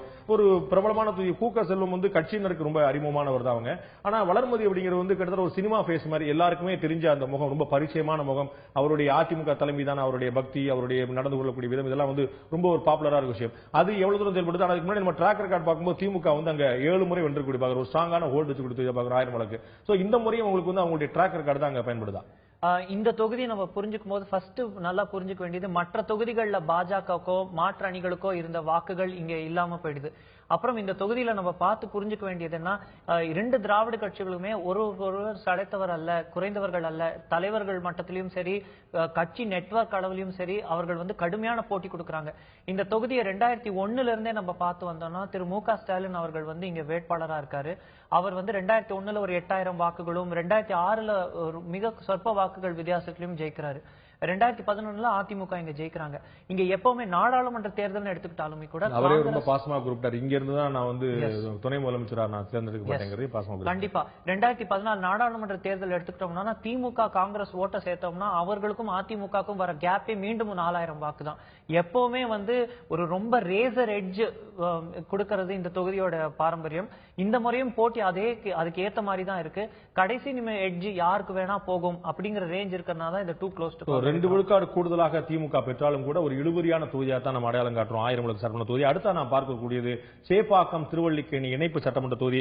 சேப்பாக்கம் திருவல்லிக்கேணி சட்டமன்ற தொகுதியோட கடந்த கால வரலாறு பார்க்கும்போது இதற்கு முன்னால் அந்த இடத்துல திமுக 8 முறையும் காங்கிரஸ் 1 முறை வென்ற வரலாறு பார்க்கிறோம். இன்னொரு முறை மீண்டும் ஒரு ஸ்ட்ராங்கான திமுக எழுதியிருக்கக்கூடிய தொகுதி சேப்பாக்கம் திருவல்லிக்கேணி. இந்த முறை போட்டியிடக்கூடிய வேட்பாளர்கள் யார் யார்? அதிமுக சார்பாக நூர்ஜஹான் தலைமையுடைய அன்பை பெற்றிருக்கக்கூடிய நூர்ஜஹான், திமுக சார்பாக இன்னும் அந்த குடும்பத்தை சேர்ந்த இன்னும் குறிப்பா சொல்லப்போனால் திரு ஸ்டாலினுடைய மிகப்பெரிய அன்பை பெற்றிருக்கக்கூடிய திரு ஜே அன்பழகன், தேமுதிக சார்பாக அப்துல்லா சேட் தாமரை, பாஜக சார்பாக தாமரை கஜேந்திரன், பாமக சார்பாக கசாலி, நாம் தமிழர் சிவகுமார் ஆகிய 6 பேர் களத்தில் இருக்கிற பார்க்கிறோம். தற்போதைய சட்டமன்ற உறுப்பினராக ஜே அன்பழகன் மீண்டும் போட்டியிடுகிறார். அந்த சேப்பாக்கம் திருவல்லிக்கேணி தொகுதி மக்களும் இந்த முறை நீங்கள் யாருக்கு வாக்களிப்பு கேட்டபோது அவர்கள் சொன்னபோது திமுகவுக்கு ஆதரவாக 41 முதல் 47 விழுக்காடு, நூர்ஜஹானுக்கு 2 விழுக்காடு குறைவாக அதிமுக 39 முதல் 45, தேமுதிக 7 முதல் 13, பிறக்கட்சிகள் 3, நோட்டா 1, அதிமுக நூர்ஜஹானை விட 2 விழுக்காடு கூடுதலாக திரு ஜே அன்பழகன் திமுக 41 முதல் 47 விழுக்காடு பெறக்கூடிய பார்க்கிறோம். சேப்பாக்கம் திருவல்லிக்கேணியில ஒரு சிட்டிங் எம்எல்ஏ அங்க. மற்ற இடங்கள் நம்ம பார்க்கும்போது சிட்டிங் எம்எல்ஏக்கு பெரும்பாலும் சீட்டு கொடுக்கப்படல. சீட்டு கொடுக்கப்பட்ட இடங்கள்ல மீண்டும் ஒரு எட்ஜ் எடுக்கக்கூடிய ஒரு ஆளா வித்தியாசமா நம்ம வந்து திரு ஜே அன்பழகன் பார்க்கிறோம். அவர் தொகுதியில ஒரு நல்ல பேர் இருக்கா, ஈஸி அக்சஸ் இருக்காங்களா, இல்லாட்டி அதிமுக அவ்வளவு செல்வாக்கு மீட்டெடுக்க முடியல, அதனால திமுக முன்னெடுக்கிறது? 1000 விளக்கு, சேப்பாக்கம், ஹார்பர் போன்ற இந்த தொகுதியெல்லாம் நம்ம பார்த்தோம் அப்படின்னா கட்சி வாக்கு தான் பெரிய ஒரு ஃபேக்டரே. இந்த இடத்துல வந்து திமுக வந்து ஒரு நீண்ட நெடிய ஒரு வரலாறு ஸ்ட்ராங்கான ஹோல்ட் வச்சிருக்கிறது நம்ம பாக்குறோம். அப்புறம் முன்னாள் முதலமைச்சர் அவரோட நின்று ரெப்ரசென்ட் பண்ண தொகுதியும் கூட. அப்படி இருக்கும்போது அந்த அவர்களுடைய கட்சி வாக்குகள் தான் அதோட நம்பிக்கை மட்டும்தான். இந்த தொகுதிகள்ல தான் நம்ம பார்க்கும்போது மாற்று அணிகள்லாம் இங்க பெரிய வாக்குகள் பெறாதது இன்னொன்னு என்ன காட்டுது அப்படின்னா, சென்னையோட வளர்ச்சி வந்து தாம்பரம், சோழிங்கநல்லூர் போன்ற பகுதிகளிலும் இங்க வந்து நீண்ட நெடுங்காலமா இருக்கிறவங்க தான் இருந்துட்டு வராங்க, பெருசா ஓட்டர் டைனாமிக்ஸ்லாம் மாறல அப்படிங்கறதையும் தெளிவா காட்டுது. கீழே இருக்கக்கூடிய சவுத் வெஸ்ட் நார்த் ஈஸ்ட் போன்ற இடங்கள் இருக்க சென்னையை சுத்தி இருக்கக்கூடிய சபர்ப்ஸ்ல வந்து மக்கள் செட்டில் ஆகிற அளவுக்கு இங்க எல்லாம் டென்சிட்டி ஏற மாட்டேங்குது. அப்போ உங்க வாக்காளர்களுடைய அந்த டைனாமிக்ஸ் மாற மாட்டேங்குது. ஒரு தேர்தலுக்கும் இந்த 2 திராவிட கட்சிகளுக்கும் பழக்கப்பட்டு அவருடைய ஐடென்டிட்டியை மெயின்டைன் பண்ணிக்கும் போது தான் அதே ட்ரெண்ட் அதே பேட்டர்ன் தேர்தலுக்கு தேர்தல் ரிப்பீட் ஆகுது. சேந்தமங்கலத்துல எப்படி மேட்டுப்பாளத்துல எப்படி மாதிரி ட்ரெடிஷனல் ஒரு ஓட்டளிக்கும் முறை இருக்கும், அதே மாதிரி ஒரு பாரம்பரியமான ஓட்டளிக்கும் முறை இருக்கு பாக்குறோம். சேப்பாக்கம் திருவள்ளிக்கல்ல 2 விழுக்காடு கூடுதலா போறது திமுக அங்க வெற்றி பெறுவதற்கான வாய்ப்பு இருக்கிறா, நம்ம அங்க யூகிக்கிறோம் இந்த முறையில. அடுத்ததான் நாம் பார்க்கக்கூடிய சட்டமன்ற தொகுதி ஹார்பர் என்று சொல்லக்கூடிய துறைமுகம் சட்டமன்ற தொகுதி. திரு பழ கருப்பை அதிமுக விலகிய திரு பழ கருப்பையா சட்டமன்ற உறுப்பினர் அந்த தொகுதி. இந்த துறைமுகம் சட்டமன்ற தொகுதியும் கூட திமுக 8 முறை வென்ற தொகுதி, சுயேட்சையில் 2 முறையும் அதிமுக கடந்த முறை மட்டும் வென்ற தொகுதியா பார்க்கிறோம். துறைமுகம் சட்டமன்ற தொகுதியில் இந்த முறை போட்டியிடக்கூடிய வேட்பாளர்கள் யார் யார்? அதிமுக சார்பாக சீனிவாசன், திமுக சார்பாக மாவட்ட செயலாளர் இருக்கக்கூடிய அதிமுக வந்த திரு பி.கே. சேகர்பாபு, மதிமுக முராத் புகாரி, தொழிலதிபர் திரு புகாரி, பாஜக சார்பாக கிருஷ்ணகுமார் நட்டானி, பாமக சார்பாக சுரேஷ்குமார், நாம் தமிழர் அன்வர் ஆகிய 6 பேர் களத்தில் நிற்கிற பார்க்கிறோம். அதிமுக சரியான சவாலை கொடுக்கக்கூடிய திமுக சேகர்பாபு, அதிமுக சூட்சுமங்களையும் சேர்ந்து அறிந்திருக்கக்கூடிய திரு சேகர்பாபு போட்டியிடக்கூடிய பார்க்கிறோம். துறைமுக சட்டமன்ற தொகுதியில் இந்த முறை நீங்கள் யாருக்கு வாக்களிப்பு கேட்டபோது அவர்கள் சொன்ன பதில் திமுகவுக்கு ஆதரவாக 41 முதல் 47, ஒரே ஒரு விழுக்காடு குறைவாக அதிமுக 40 முதல் 46, மதிமுக 4 முதல் 10, பிற கட்சிகள் 5, நோட்டா 1. ஒரு கடுமையான போட்டி ஏற்படுத்தக்கூடிய தொகுதியை பார்க்கிறோம். அதிமுக விட ஒரே ஒரு விழுக்காடு கூடுதலாக சேகர்பாபு 41 முதல் 47 பெறக்கூடிய பார்க்கிறோம் துறைமுகம் சட்டமன்ற தொகுதியில்.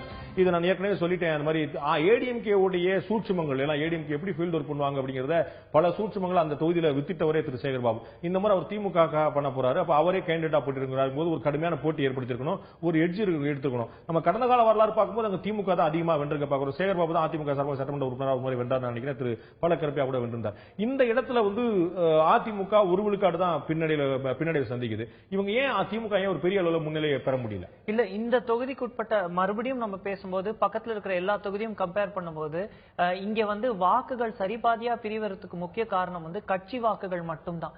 பெரிய வேற டிஃபரன்ஸ் ஒன்றும் கிடையாது. அடுத்தது புரிஞ்சுக்க வேண்டியது என்னன்னா, இந்த தொகுதிக்கு உட்பட்ட இடங்கள்ல நம்ம போகும்போதும் எல்லாமே இருக்கும்போதும் மக்கள் ஒரு அளவுக்கு அந்த சோசியல் வெல்ஃபேர் ஸ்கீம்ஸ் அவங்களை சென்றடையுது.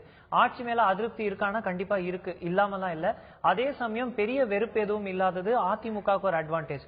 திரு சேகர் பாபு, திமுகவுடைய கட்சி உட்கட்டமைப்பு, இப்படி பல ஃபேக்டர்ஸ் திமுக அட்வான்டேஜ். திமுக நிறைய முறை ஜெயிக்கிறாங்க அப்படின்னாலுமே கூட எந்த வித்தியாசத்துல அவங்க இதுக்கு முந்தைய தேர்தல்கள்ல ஜெயிக்கிறாங்க அப்படிங்கறதையும் நம்ம நோட் பண்ணணும். இன்னைக்கு நம்ம சொல்றது 1000 விளக்கு மாதிரியே இது ஒரு மைனர் வித்தியாசம். திமுக அதிமுறை வென்றிருக்கு, ஆனால் ஒவ்வொரு முறையுமே ஒரு குறைந்தபட்ச வித்தியாசம். ஒரு வாக்காளருக்கும் ஒரு பொலிட்டிக்கல் அனாலிசிஸ் பண்றவருக்கும் வித்தியாசம் அதுவா தான் இருக்கும். எப்படி பாக்குறோம்னா, பொதுவான கருத்து என்னவா இருக்கும்னா, இங்க இத்தனை முறை ஜெயிச்சிட்டாங்களே அப்படின்னு இருக்கும். ஆனா தோற்கிறவர்கள் எத்தனை வாக்கு பெற்று தோத்தார்கள் அப்படிங்கறதையும் நம்ம முக்கியமா எடுத்து பார்க்கணும். அப்படி பார்க்கும்போது நீங்க சொல்ற வச்சுட்டு இந்த இடத்துல திரு சேகர் பாபு மாதிரி ஒரு ஸ்ட்ராங்கான ஃபீல்ட் ஒர்க் கொண்டவங்க, திரு ஜே அன்பழகன் மாதிரி, திரு சேகர் பாபு மாதிரி ஒரு ஸ்ட்ராங்கான ஃபீல்ட் ஒர்க், மா சுப்பிரமணியம் மாதிரி ஒரு ஸ்ட்ராங்கான ஃபீல்ட் ஒர்க் கொண்டவங்க அதிமுக சார்பு கொடுத்தாங்கன்னா நிச்சயமா அந்த பக்கம் முன்னே வரக்கூடிய பார்க்கலாம். ஆனா அவங்க அவங்களுடைய ஸ்ட்ராங்கான அவங்களுடைய உறுதித்தன்மையும் கூட திமுக பக்கம் இருக்குது. அப்ப ஏடிஎம்கே அந்த அளவுக்கு பாப்புலரான கேண்டிடேட் இருக்கிறார். அப்ப எப்படி ஒரு விழுக்காடு மட்டும் தான் வித்தியாசம் கேள்வி வருது. அங்கேதான் நம்ம இன்னொன்னு நல்லா புரிஞ்சுக்கணுமே, அதிமுகவுக்கு எப்பவுமே எப்படின்னா, திமுகவுக்கு அவர்களுடைய வேட்பாளர்கள் பலம் சேர்ப்பார்கள், அதிமுகவுக்கு வேட்பாளர்களுக்கு கட்சி பலம் சேர்க்கும். அந்த சின்னமும் தலைமையும் போதும் கண்டிப்பா. சோ அந்த மாதிரி ஒரு முக்கியமான ஃபேக்டர் நம்ம எடுத்து புரிஞ்சுக்கணும். திடீர்னு ஒரு நேற்று தினம் முதலமைச்சர் இந்த தொகுதிக்குட்பட்ட பல இடங்கள்ல போய், சென்னைக்குட்பட்ட பல இடங்கள்ல ஒரு கேம்பெயின் பண்றாங்க. அதெல்லாம் எந்த அளவுக்கு அதிர்வலை ஏற்படுத்துமானா ஒரு அளவுக்கு தான் ஏற்படுத்தும். ஏன்னா மீண்டும் அது அவரவர் கட்சி வாக்குகளை தக்க வைத்துக் கொள்ள ஒரு ஸ்ட்ராட்டஜியா தான் நம்ம பார்க்கணுமே தவிர, தலைவர்களுக்கும் திடீர்னு மாறக்கூடிய வாக்காளர்கள் இது போன்ற தொகுதிகள்ல கிடையாது அப்படிங்கறது பார்க்கக்கூடிய சட்டமன்ற தொகுதி. நிறைய பிரபலங்கள் போட்டியிடக்கூடிய ராயபுரம் சட்டமன்ற தொகுதி. ராயபுரம் சட்டமன்ற தொகுதியில இதற்கு முன்னால் சபாநாயகர் இருந்த திரு ஜெயக்குமார் போட்டியிடுகிறார். இந்த தொகுதியோட கடந்த கால வரலாறு நாம் பார்க்கலாம். இதற்கு முன்னால் அங்க திமுக 5 முறையும் அதிமுக 4 முறை வென்றதை பார்க்கிறோம். ராயபுரம் சட்டமன்ற தொகுதியில் தற்போதைய வேட்பாளர் யார் யார்? அங்கு அதிமுக சார்பாக முன்னாள் சபாநாயகர் திரு ஜெயக்குமார், காங்கிரஸ் சார்பாக ராயபுரம் மனோ என்று அழைக்கக்கூடிய மனோகர், தமாக சார்பாக இன்னொரு முக்கியமான பிரபலம் பிஜு சாக்கோ, பாஜக சார்பாக ஜமீலா ஒரு சிறுபான்மை முகம், பாமக சார்பாக பெருமாள், நாம் தமிழர் ஆனந்தராஜ் ஆகிய 6 பேர் களத்தில் இருப்பவர்கள் கடுமையான போட்டி ஏற்படுத்தக்கூடிய ராயபுரம் சட்டமன்ற தொகுதியில் இந்த முறை நீங்கள் யாருக்கு வாக்களிப்பு கேட்டபோது அவர்கள் சொன்ன பதில் அதிமுகவுக்கு ஆதரவாக 43 முதல் 49 விழுக்காடு, 6 விழுக்காடு குறைவாக காங்கிரசுக்கு 37 முதல் 43, தமாக 4 முதல் 10, பிற கட்சிகள் 6, நோட்டா 1. காங்கிரஸை விட திரு ஜெயக்குமார் அவர்கள் 6 விழுக்காடு கூடுதலாக அதிமுக 43 முதல் 49 ராயபுரம் தொகுதியில் பெறக்கூடிய பார்க்கிறோம். என்ன இவ்வளவு பெரிய வித்தியாசம்? நம்ம ஜெயக்குமார் அவ்வளவு நல்லா தொகுதியை வச்சிருக்கிறாரா? இதுக்கு முன்னாடி 2 விழுக்காடு 3 விழுக்காடு போயிட்டு இருக்குது. இல்லாட்டி இங்க காங்கிரஸ் வந்து ஒரு இருக்கிறனால ஒரு சரியான போட்டி ஏற்படுத்த முடியலையா? திருவொற்றியூர், ஆர்கே நகர், ராயபுரம், பெரம்பூருடைய சில இடங்கள் இங்க எல்லாமே ஒரு அதிமுக வாக்கு இருக்கு. இந்த பெரம்பூர் தொகுதிக்கு உட்பட்ட சில இடங்கள் இங்க எல்லாம் ஒரு அதிமுக வாக்கு இருக்கு. அது நம்ம எடுக்கிற சர்வேல நிறைய இடங்கள்ல தெரியும் வருது. அதனாலதான் மற்ற இடங்கள்லாம் வந்து 8 முறை திமுக 2 முறை அதிமுக பார்க்காம இந்த இடத்துல வந்து 5 முறை திமுக 4 முறை அதிமுக பெறக்கூடிய நம்ம பார்க்கலாம். அப்புறம் இன்னொன்னு என்ன அப்படின்னு பார்த்தோம் அப்படின்னா, இந்த தொகுதிக்கு வந்து முக்கியமான மீனவ சமுதாய வாக்கு வந்து ஒரு பெரிய வாக்கு வங்கி. அந்த சமுதாயத்துக்கு உட்பட்ட பல இடங்கள்ல திரு ஜெயக்குமார் அவர்களுக்கு ஒரு நல்ல பரிச்சயம் இருக்கு. அவரே அந்த சமுதாயத்தை சேர்ந்தவர் அப்படிங்கிறது. அப்புறம் அவருக்கு அங்க ஒரு நல்ல மாஸ் பேஸ் இருக்கு. எப்படி வந்து நம்ம பல தொகுதிகள்ல வந்து இதுதான் நகர்ப்புறத்துல இருக்கக்கூடிய ஒரு தலைவருக்கு ஒரு சின்ன டிஸ்அட்வான்டேஜ் என்னன்னா, அவருக்கு இருக்கக்கூடிய அந்த மாஸ் பேஸ் ஸ்ட்ரக்சர் வந்து வேறு மாவட்டத்துல இருந்து வரக்கூடிய தலைவர்களை பத்தி பேசுற அளவுக்கு இவங்களை பத்தி பேச மாட்டேங்கிறோம். ஆனா இந்த தொகுதிக்கு உட்பட்ட இடங்கள்ல அவருக்குன்னு ஒரு பெரிய ஃபாலோயிங் இருக்கு. அது ஒரு முக்கிய ஓட் சங்கா இருக்கு. அது வந்து அவருக்கு ஒரு பெரிய பலம். அது அதிமுக. இன்னொன்னு என்னன்னா, மீனவ சமுதாயத்துக்கு நடுவுல வந்து அதிமுகவுக்கு ஒரு வாக்கு இருக்கு. இது நம்ம ஸ்ரீவைகுண்டம் தொகுதி போகும்போதும் தெரியுது, கடலூர் போன்ற தொகுதிகள் வரும்போதும் தெரியுது. சோ அப்படி பார்க்கும்போது அந்த எல்லா ஃபேக்டர்ஸும் இங்க அதிமுகவுக்கு ஒரு ஆடட் அட்வான்டேஜ். மீனவர்களுடைய ஆதரவு பெற்றதான் பாக்குறோம். கட்சியில ஓரங்கட்டப்பட்டது, சபாநாயகர் பலன் கலைஞது, இதெல்லாம் வந்து ஒரு விமர்சனத்துக்குள்ளாகலையா? இதுவும் கூட நகர்ப்புறங்கள் சேர்ந்த போது தானே. என்னதான் நார்த் மெட்ராஸா இருந்தாலும் கொஞ்சம் நகர்ப்புறங்களும் சேர்ந்த போது தானே, படித்தல் இருக்கக்கூடிய தொகுதி தானே. நகர்ப்புறங்கள் சேர்ந்த பகுதியா இருந்தாலும் நார்த் மெட்ராஸ் நகர்ப்புறமும் சவுத் சென்ட்ரல் மெட்ராஸ் நகர்ப்புறத்தையும் நம்ம பிரித்து பார்க்க வேண்டியது கொஞ்சம் இருக்கு. எப்படி அப்படின்னா, இங்க இருக்கக்கூடிய வணிகர்கள் அதிகம், நிறைய தொழில் சார்ந்த, அதாவது செல்ஃப் எம்ப்ளாய்டு ஓட்டர்ஸ் நிறைய இங்க இருக்காங்க. நிறுவனங்கள்ல வேலை செய்யக்கூடிய நிறைய பேர் வந்து சென்னை அந்த மாதிரி இடங்கள்லயும் இங்க வந்து செல்ஃப் எம்ப்ளாய்டு அவங்க இருக்கும்போது அவர்களுடைய எண்ணங்கள் வேற மாதிரி இருக்கு. கம்யூனிஸ்டுக்கெல்லாம் சில முக்கிய வாக்கு வங்கி இங்க இருக்கிறத நம்ம பாக்குறோம். ஒரு ஸ்ட்ராங்கான 6 விழுக்காடு கூடுதலாக அதிமுக பெறக்கூடிய நம்ம பார்க்கிறோம். அதிமுகவுக்கு வெற்றி வாய்ப்பு இருக்கக்கூடிய தொகுதியாவே நம்ம ராயபுரம் சட்டமன்ற தொகுதி அடையாளம் காட்டும். அடுத்தா நான் பார்க்கக்கூடிய இன்னொரு சுவாரஸ்யமான தொகுதி எழும்பூர் தனி சட்டமன்ற தொகுதி. மிகப்பெரிய பரபரப்பை 2006 தேர்தலின் நினைவு அப்ப ஏற்படுத்திய ஒரு சட்டமன்ற தொகுதி. இங்க திமுக 9 முறை வென்றிருக்கிறது, காங்கிரஸ் 1 முறையும் தேமுதிக 1 முறை வென்றிருப்பாங்க. ஒரு ஸ்ட்ராங்கான திமுக கோட்டையாக இருக்கக்கூடிய எழும்பூர் தனி சட்டமன்ற தொகுதி. இந்த முறை இதற்கு முன்னால் திமுக சார்பாக போட்டியிட்டு அமைச்சராக கூட இருந்த திரு பரிதி இளமொழி, துணை சபாநாயகர் இருந்த திரு பரிதி இளமொழி அதிமுக சார்பாக போட்டி திமுக விலகி கடந்த தேர்தல் சமயத்திலே அதிமுக பக்கம் வந்தவர். அவர் வந்து அதிமுக சார்பாக போடுறார். திமுக மிக முக்கியமான பிரபலம் அந்த சேகர் பாபு எப்படி அதிமுக திமுக ஒரு ஸ்ட்ராங்கான பிரபலமா இருக்கிறார். அதே போல திமுக அதிமுக வந்த திரு பரிதி இளமொழி, திமுக சார்பாக ரவிச்சந்திரன், தேமுதிக சார்பாக பிரபு, பாஜக வெங்கடேசன், பாமக மாவை வெங்கடேசன், பாஜக, பாமக ராஜேந்திரன், நாம் தமிழர் ஜெயலட்சுமி ஆகிய 6 பேர் களத்தில் பார்க்கிறோம்.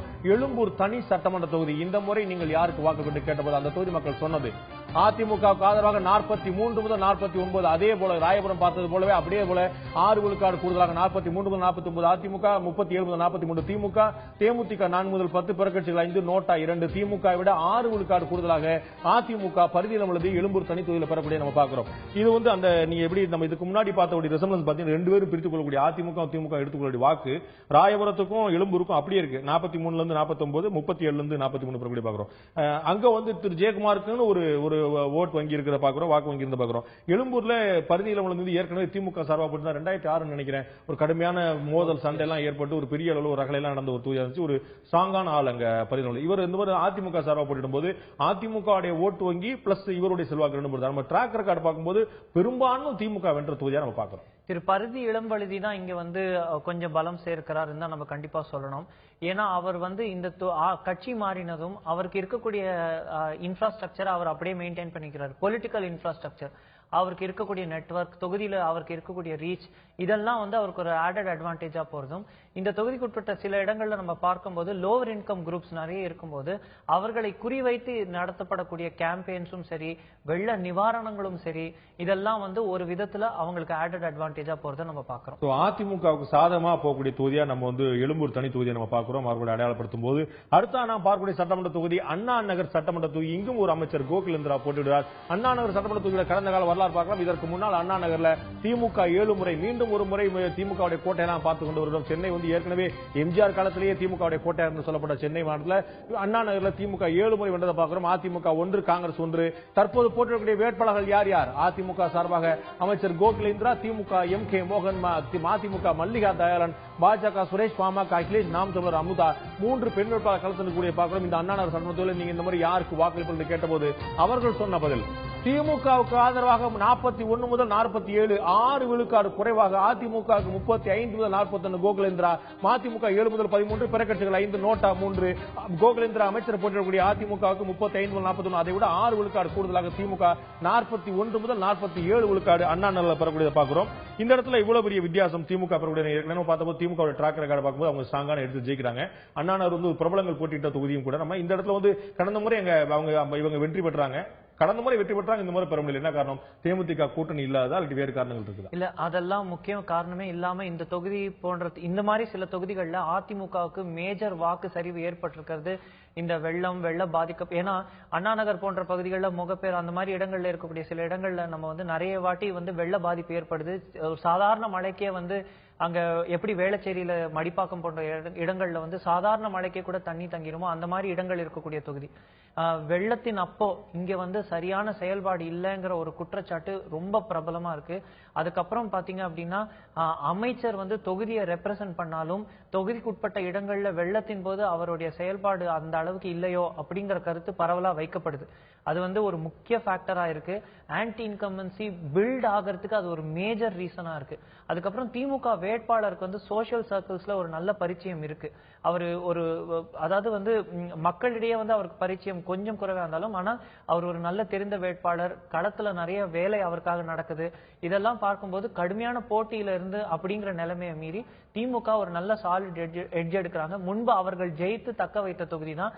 அதிமுகவிடம் திமுக இழந்த தொகுதிகளை மீட்டெடுக்கும் ஒரு முக்கிய தொகுதியில் அண்ணா நகர் ஒன்று. அதிமுகவிடம் இழந்த தொகுதியை திமுக மீட்டெடுக்கக்கூடிய வாய்ப்பு இருப்பதாக நாம் பார்க்கிறோம். திமுக முன்னிலை பெறக்கூடிய தொகுதியாக 6 விழுக்காடு கூடுதலாக பெறக்கூடிய தொகுதியாக அண்ணா நகர் சட்டமன்ற தொகுதி பார்க்கிறோம். அடுத்த நாம் பார்க்கக்கூடிய சட்டமன்ற தொகுதி பெரம்பூர் சட்டமன்ற தொகுதி.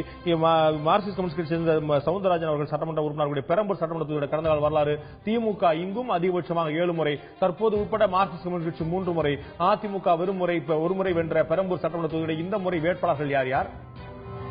இந்த முறை அங்கே அதிமுக சார்பாக ஜெயலலிதாவுக்காக தமிழக முதலமைச்சர் ஜெயலலிதாவுக்காக ஆர்கே நகர் சட்டமன்ற தொகுதியை விட்டுக் கொடுத்த அதிமுக மாவட்ட செயலாளர் திரு வெற்றிவேல், திமுக சார்பாக பெருந்தலைவர் மக்கள் கட்சியை சேர்ந்த திமுக கூட்டணியில் இருக்கக்கூடிய பெருந்தலைவர் மக்கள் கட்சியை சேர்ந்த திரு என்ஆர் தனபாலன், அவர் சமுதாய மக்களிடம் ஒரு மிகப்பெரிய பிரபலம் பெற்ற முன்னிலை பெற்ற திரு தனபாலன், மார்க்சிஸ்ட் கம்யூனிஸ்ட் சேர்ந்த தற்போதைய சட்டமன்ற உறுப்பினர் மிக எளிமைக்கு பேர் போன திரு சவுந்தரராஜன், பாஜக சார்பாக பிரகாஷ், பாமக வெங்கடேச பெருமாள், நாம் தமிழர் வெற்றி தமிழன் ஆகிய 6 பேர் களத்தில் பார்க்கிறோம். மிக கடுமையான போட்டி ஏற்படுத்தக்கூடிய 3 முக்கியமான வேட்பாளர்கள் இருக்கிற பார்க்கிறோம். பெரம்பூர் சட்டமன்ற தொகுதியில் இந்த முறை நீங்கள் யாருக்கு வாக்குப்பதிவு கேட்டபோது அதிமுகவுக்கு ஆதரவாக 40 முதல் 46, 2 விழுக்காடு குறைவாக திமுக 32 முதல் 44, மார்க்சிஸ்ட் கம்யூனிஸ்ட் கட்சிக்கு 8 முதல் 14, பிற கட்சிகள் 3, நோட்டா 2, திமுக விட 2 விழுக்காடு கூடுதலாக அதிமுக, திமுக கூட்டணியில் இருக்கக்கூடிய பெருந்தலைவர் மக்கள் கட்சியை விட 2 விழுக்காடு கூடுதலாக அதிமுக 40 முதல் 46 விழுக்காடு. திரு வெற்றிவேல் ஆர்கே நகர் சட்டமன்ற தொகுதியை விட்டுக் கொடுத்தவர் திரு பெரம்பூர் தொகுதியில் பெறக்கூடிய நம்ம பார்க்கிறோம். இந்த பெரம்பூர்ல தொழிற்சங்கங்கள் தொழிலாளிகள் நிறைய இருக்கக்கூடிய இடம். அது மார்க்சிஸ்ட் கம்யூனிஸ்ட் கட்சி ஏற்கனவே 3 முறை வென்றது. திரு சவுந்தரராஜன் அங்கு ஒரு பிரபலமான முகம், சட்டமன்றத்தோட சிறப்பான செயல்படுத்தப்பட்டார். என்ஆர் தனபாலன் அந்த சமுதாயத்தில் ஒரு செல்வாக்கு கொண்டவர், திமுக கூட்டணி வேற இருக்கு. அதை தாண்டி அங்க அதிமுக 2 விழுக்காடு கூடுதலா பெறுகிறது. என்ன காரணம்? ஜியோகிராபி. அந்த ஜியோகிராபியை தான் நம்ம நல்லா புரிஞ்சுக்கணும். ஆர்கே நகருக்கும் பெரம்பூர் தொகுதிக்கும் வந்து பார்டர் இருக்கு. நம்ம சொன்னாமலே ராயபுரம், திருவற்றியூர், ஆர்கே நகர், பெரம்பூர் இதெல்லாம் வந்து வார்ட்ஸா பிரிக்கும் போது வார்டு 1, 2, 3 அப்படின்னு நம்ம பிரிச்சோம்னா 3ஆம் நம்பர் வார்டு வந்து ஆர்கே நகர் தொகுதியிலும் 1, 2ஆம் நம்பர் வார்டு வந்து பெரம்பூர் தொகுதிக்கு உட்பட்ட இடங்கள்ல தான் வருது. முக்கிய வாக்கு அதிமுகவுக்கு வாக்கு வங்கி இருக்கக்கூடிய இடங்கள் வந்து தொகுதிக்குள்ள இருக்கிறது ஒண்ணு அவர்களுக்கு ஒரு ஆடட் அட்வான்டேஜ். அதுக்கப்புறம் முக்கியமா நோட் பண்ண வேண்டியது மக்கள் நல கூட்டணி வந்து ஒரு டபுள் டிஜிட்ல வாக்கு பிரிக்கும் போது அது ஒரு அளவுக்கு ஆப்போசிஷன் ஓட்டை சிதலமடைய வைக்கிறது வந்து தொழிலாளர்கள் அதிகம் இருக்கக்கூடிய தொகுதியா பார்க்கிறோம். மார்க்சிஸ்ட் கட்சி ஏற்கனவே கூட்டணிகள் ஆதரவோட 3 முறை வென்றதை பார்க்கிறோம். இந்த மாதிரி ஒரு மீண்டும் கூட போட்டியிட பார்க்கிறோம். சோ வந்து அதிமுகவுக்கு 2 விழுக்காடு கூடுதலா பெறக்கூடிய பார்க்கிறோம். அதிமுக வெல்லக்கூடிய வாய்ப்பு இருக்கக்கூடிய தொகுதியாக கூட பார்க்கிறோம். இந்த ட்ராக் ரெக்கார்டு பார்க்கும்போது மற்ற கேள்வியெல்லாம் பார்க்கும்போது அதிமுக 2 விழுக்காடு தான் வித்தியாசம் நம்ம காட்டினாலும் கூட அங்க வெல்லக்கூடிய வாய்ப்பு இருக்கிற பெரம்பூர் சட்டமன்ற தொகுதியை பார்க்கிறோம். அடுத்த நாம் பார்க்கக்கூடிய சட்டமன்ற தொகுதி நம்மளுடைய நண்பர்களே வில்லிவாக்கம் சட்டமன்ற தொகுதி. வில்லிவாக்கம் சட்டமன்ற தொகுதியுடைய கடந்த கால தேர்தல் வரலாறு பார்க்கும்போது அந்த இடத்துல தேர்தல் வரலாறு தாண்டி அடுத்த வேட்பாளர் பார்த்தலாம். அதிமுக சார்பாக தாடி மா ராஜு, திமுக சார்பாக காங்கிரஸ்ல இருந்த சிதம்பரத்தோட அதோடு ஜனநாயக பரவல் இருந்த திரு ரங்கநாதன் திமுக ஐக்கியமாகிவிட்டார். தேமுதிக திரு பாண்டியன், பாஜக ஜெய்சங்கர், பாமக திரு சுப்பிரமணியன், நாம் தமிழர் வைகை வேந்தன் ஆகிய 6 பேர் களத்தில் நிற்கிற அதிமுக சார்பாக கட்சியின் மத்தியில் பிரபலமாக தாடிமா ராஜு, திமுக சார்பாக திரு ரங்கநாதன் அவர் ஒரு ஸ்ட்ராங் மேன், நீதிமன்றத்தில் விமர்சனத்துக்குள்ள உள்ளாக்கப்பட்ட பல பிரபலமான பின்னணி கொண்டவர். வில்லிவாக்கம் சட்டமன்ற தொகுதியில் தற்போதைய நீங்கள் யாருக்கு வாக்களிப்பீர்கள் என்று கேட்டபோது அவர்கள் சொன்ன பதில் என்ன? வில்லிவாக்கம் சட்டமன்றத்தில் திமுக 38 முதல் 44, 3 விழுக்காடு குறைவாக அதிமுக 35 முதல் 41, தேமுதிக 9 முதல் 15, பாஜக 3 முதல் 9, பிற கட்சிகள் 2, நோட்டா 1, பாஜக தேமுதிக ஒரு பெரிய குறிப்பிடத்தக்க அம்சம் வாக்கு பிரிக்கிறத பார்க்கிறோம். அதிமுகவை விட 3 விழுக்காடு கூடுதலாக, தாடிமா ராசை விட 3 விழுக்காடு கூடுதலாக திமுக ரங்கநாதன் 38 முதல் 44 விழுக்காடு பெறக்கூடியதை பார்க்கிறோம். வில்லிவாக்கம் சட்டமன்ற தொகுதியில் அவர் தொகுதியில் கொஞ்சம் பரிச்சயமான நபர், அங்க ஏற்கனவே போட்டிட்டு வென்றவரங்க. அந்த பகுதியில் ஒரு பிரபலமான வேற கட்சியில் இருந்தாலும் கூட எப்படி நம்ம கராத்தே தியாகராஜன் ஒரு ஸ்ட்ராங்கான ட்ராக் ரெக்கார்ட் வச்சிருக்கா, அது மாதிரி இவர் கூட தனியான ஒரு ட்ராக் ரெக்கார்ட் வச்சிருக்க பார்க்கிறோம். இந்த முறை வந்து ஒரு அதிமுக விட ஒரு 3 விழுக்காடு கூடுதலாக பெறக்கூடியது நம்ம பார்க்கிறோம் திமுக. அதற்கான காரணம் என்ன? வில்லிவாக்கத்தில் வில்லிவாக்கம் கீழே பாத்தீங்கன்னா அண்ணா நகர், இன்னொரு பக்கம் பாத்தீங்கன்னா திருவிக நகர், கொளத்தூர். சோ இந்த ரீஜன் நம்ம மறுபடியும் நம்ம இதுக்கு முன்னாடி சொன்ன பல விஷயங்களுக்கு போகும்போது சிவகாசி, ஸ்ரீவில்லிபுத்தூர், ராஜபாளையம் எப்படி ஒரு கட்சிக்கு சார்ந்த வாக்கு இருக்கோ அந்த மாதிரி இங்க அண்ணா நகர் தொடங்கி வில்லிவாக்கம் அந்த சைடெல்லாம் ஒரு வாக்கு வந்து அந்த வாக்கு எங்க உடையுது அப்படின்னா அம்பத்தூர் தொகுதிக்கு போகும்போது கொஞ்சம் உடையுது.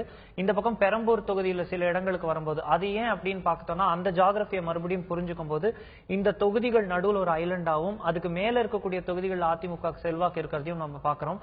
அதுக்கு ஏத்த மாதிரி தான் கட்சி உட்கட்டமைப்புகளும் இங்க செயல்படுது. சோ அப்படி இருக்கும்போது இந்த தொகுதியில முன்பு டீலிமிட்டேஷனுக்கு முன்னாடி வில்லிவாக்கம், தாம்பரம் தொகுதிகள்லாம் ஒரு பெரிய தொகுதிகள், தமிழ்நாட்டில் ஒரு பெரிய தொகுதியா இருந்தது. நெப்போலியன் நீங்க தான் போட்டிட்டாரு. எஸ். சோ அப்படி இருக்கும்போது முக்கிய வாக்கு இருந்திருக்கு. அதை வந்து மீட் எடுக்கிறாங்க திமுக. அதுவும் ஒரு 3% கேப்ல எடுக்கிறது வந்து எதிர்கட்சி வாக்குகள் வந்து பிளவுபடுறதுதான் அந்த 3% கேப்க்கு வழிவகுக்குது. இல்லைன்னா இன்னுமே கூட கொஞ்சம் லீட் எடுத்து. அதே மாதிரி பாஜகவும் தேமுதிகவும் கூட ஒரு நல்ல ஒரு வாக்கு பிரிக்கிறது நம்ம பார்க்கிறோம். அது கூட அதுக்கு முக்கிய காரணம் என்னன்னு பார்த்தோம்னா இந்த தொகுதிக்கு உட்பட்ட சில இடங்கள்ல வந்து நியூ டெவலப்மெண்ட், அதுக்கப்புறம் வந்து இங்க இருக்கக்கூடிய செட்டிலர்ஸ் அவர்களுடைய சமூகம் சார்ந்த அந்த டைனாமிக்ஸ் இதெல்லாம் வந்து இந்த ஒரு அர்பன் ட்ரெண்ட மாத்தி வர்றதுதான் அது காட்டுது. ஒரு கடுமையான போட்டி ஏற்படுத்தக்கூடிய ஒரு தொகுதியை நம்ம பார்க்காம அந்த இடத்துல வந்து ஒரு எட்ஜ் இருக்கக்கூடிய நம்ம பார்க்கிறோம். வில்லிவாக்கம் தொகுதியில 3 விழுக்காடு கூடுதலாக திமுக பெறக்கூடிய நம்ம பார்க்கிறோம். வெற்றி வாய்ப்பு இருக்கக்கூடிய ஒரு தொகுதியாக கூட நம்ம பார்க்கிறோம். வில்லிவாக்கத்தில் திமுக முன்னிலை வரக்கூடிய வாய்ப்பாக பார்க்கிறோம். அடுத்ததாக இன்றைய நிகழ்ச்சியுடைய இறுதி தொகுதியாக நாம் பார்க்கக்கூடியது திருவிக நகர் தனி சட்டமன்ற தொகுதி. இன்றைய நிகழ்ச்சியின் இறுதி தொகுதி திருவிக நகர் சட்டமன்ற தொகுதியில இதோடைய கடந்த கால வரலாறு பார்க்கும்போது இதற்கு முன்னால் இந்த தொகுதியில அதிமுக ஒரே ஒரு முறை தற்போதைய சட்டமன்ற உறுப்பினர் வெற்றி கூடிய தொகுதியாக பார்க்கிறோம். திருவிக நகர் தனி தொகுதியில இந்த முறை போட்டியிடக்கூடிய வேட்பாளர்கள் யார் யார்? அதிமுக சார்பாக நீலகண்டன், திமுக சிவகுமார், மார்க்சிஸ்ட் கம்யூனிஸ்ட் கட்சி சார்பாக சுகந்தி, பாஜக சந்திரசேகர், பாமக வனிதாமணி, நாம் தமிழர் கௌரி ஆகிய 3 பெண் வேட்பாளர் உள்ளடக்கிய 6 வேட்பாளர் கூடிய திருவிக நகர் தனி சட்டமன்ற தொகுதியில இந்த முறை நீங்கள் யாருக்கு வாக்களிப்பீர்கள் கேட்டபோது அவர்கள் சொன்னது திமுக ஆதரவாக 38 முதல் 44, 1 விழுக்காடு குறைவாக அதிமுக 37 முதல் 43, மார்க்சிஸ்ட் கம்யூனிஸ்ட் கட்சிக்கு 10 முதல் 16, பிற கட்சிகள் 4, நோட்டா 2, அதிமுக விட 1 விழுக்காடு கூடுதலாக 38 முதல் 44 விழுக்காட்டை திருவிக நகர் தனி தொகுதியில திராவிட முன்னேற்ற கழகம் பெறுகிறது. இந்த அளவுக்கு ஒரு கடுமையான போட்டி. அங்க சிட்டிங் எம்எல்ஏ வந்தவங்களுக்கு ஏதாவது நெகட்டிவான ஒரு இமேஜ் இருக்குதா? என்ன காரணம்? அங்க வந்து அதிமுக விட திமுக வந்து 1 விழுக்காடு கூடுதலாக தான் பெறுதுங்க. டீலிமிட்டேஷனுக்கு அப்புறம் சில பாக்கெட்ஸ், தொகுதிக்கு உட்பட்ட பாக்கெட்ஸ் வந்து ஏடிஎம்கே ஹோல்டா இருக்கு. மறுபடியும் இங்க இருக்கிற வார்டு எல்லாத்துலயும் அவங்க தான் நிறைய ஜெயிக்கிறாங்க கார்பரேஷன் தேர்தலையும். சோ அப்படிலாம் இருக்கும்போது கட்சி பேஸ் இருக்கு. அந்த கட்சி பேஸ் வந்து அவர்களுக்கு ஒரு அட்வான்டேஜ் இருக்கு. அது வந்து ஒரு கடுமையான போட்டிக்கு வழிவகுக்குது. அந்த அதே கேண்டிடேட் 2ஆம் முறை போட்டியிடும் போது அது வந்து ஒரு ஆன்டி இன்கம்பன்சி கண்டிப்பா இருக்கு, இல்லாம இல்ல.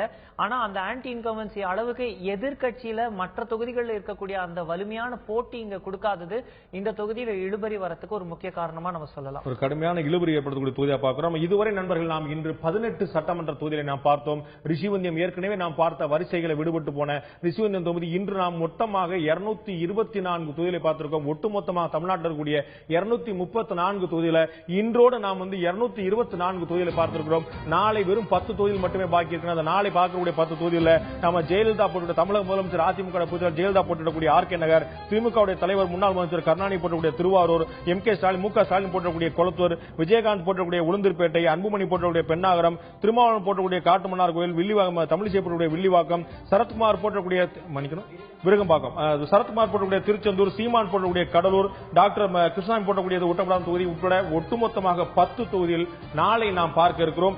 இன்று நாம் 18 சட்டமன்ற தொகுதிகளை பார்த்தோம். இன்று பார்த்த சட்டமன்ற தொகுதியில் யாருக்கு எவ்வளவு என்பதை நாம் தற்போது பார்க்கலாம். இன்று நாம் பார்த்த 18 சட்டமன்ற தொகுதியில் ஒட்டுமொத்த தொகுப்பா பார்க்கும்போது அதிமுக 3 இடங்கள், எழும்பூர், ராயபுரம், பெரம்பூர்ல 3 இடங்கள் அதிமுக முன்னிலை பெறுவதையும், திராவிட முன்னேற்ற கழகம் அண்ணாநகர், சைதாப்பேட்டை, சேப்பாக்கம், திருவல்லிக்கேணி, வெள்ளிவாக்கம், வேளச்சேரி, தோழிங்கநல்லூர் ஆகிய 6 சட்டமன்ற தொகுதியில் திமுக முன்னிலை பெறுவதும், மிக அதிகபட்சமாக ரிஷிவந்திய, மயிலாப்பூர், டி நகர், துறைமுகம், ஆயிரம் விளக்கு, திருவிக்கா நகர், ஆலந்தூர், பல்லாவரம், தாம்பரம் ஆகிய 9 தொகுதி இழுபறி நிலை இருக்கிறது பார்க்கிறோம். அதிகபட்சமாக மிக கடுமையான போட்டி ஏற்படுத்தக்கூடிய திமுக அதிமுக நேரடியாக சென்னை திமுகவுடைய கோட்டையாக இருந்த பகுதியில் ஒரு கடுமையான இழுபறி ஏற்படுத்த ஒரு 9 தொகுதியில் இழுபறி ஏற்பட பார்க்கிறோம்.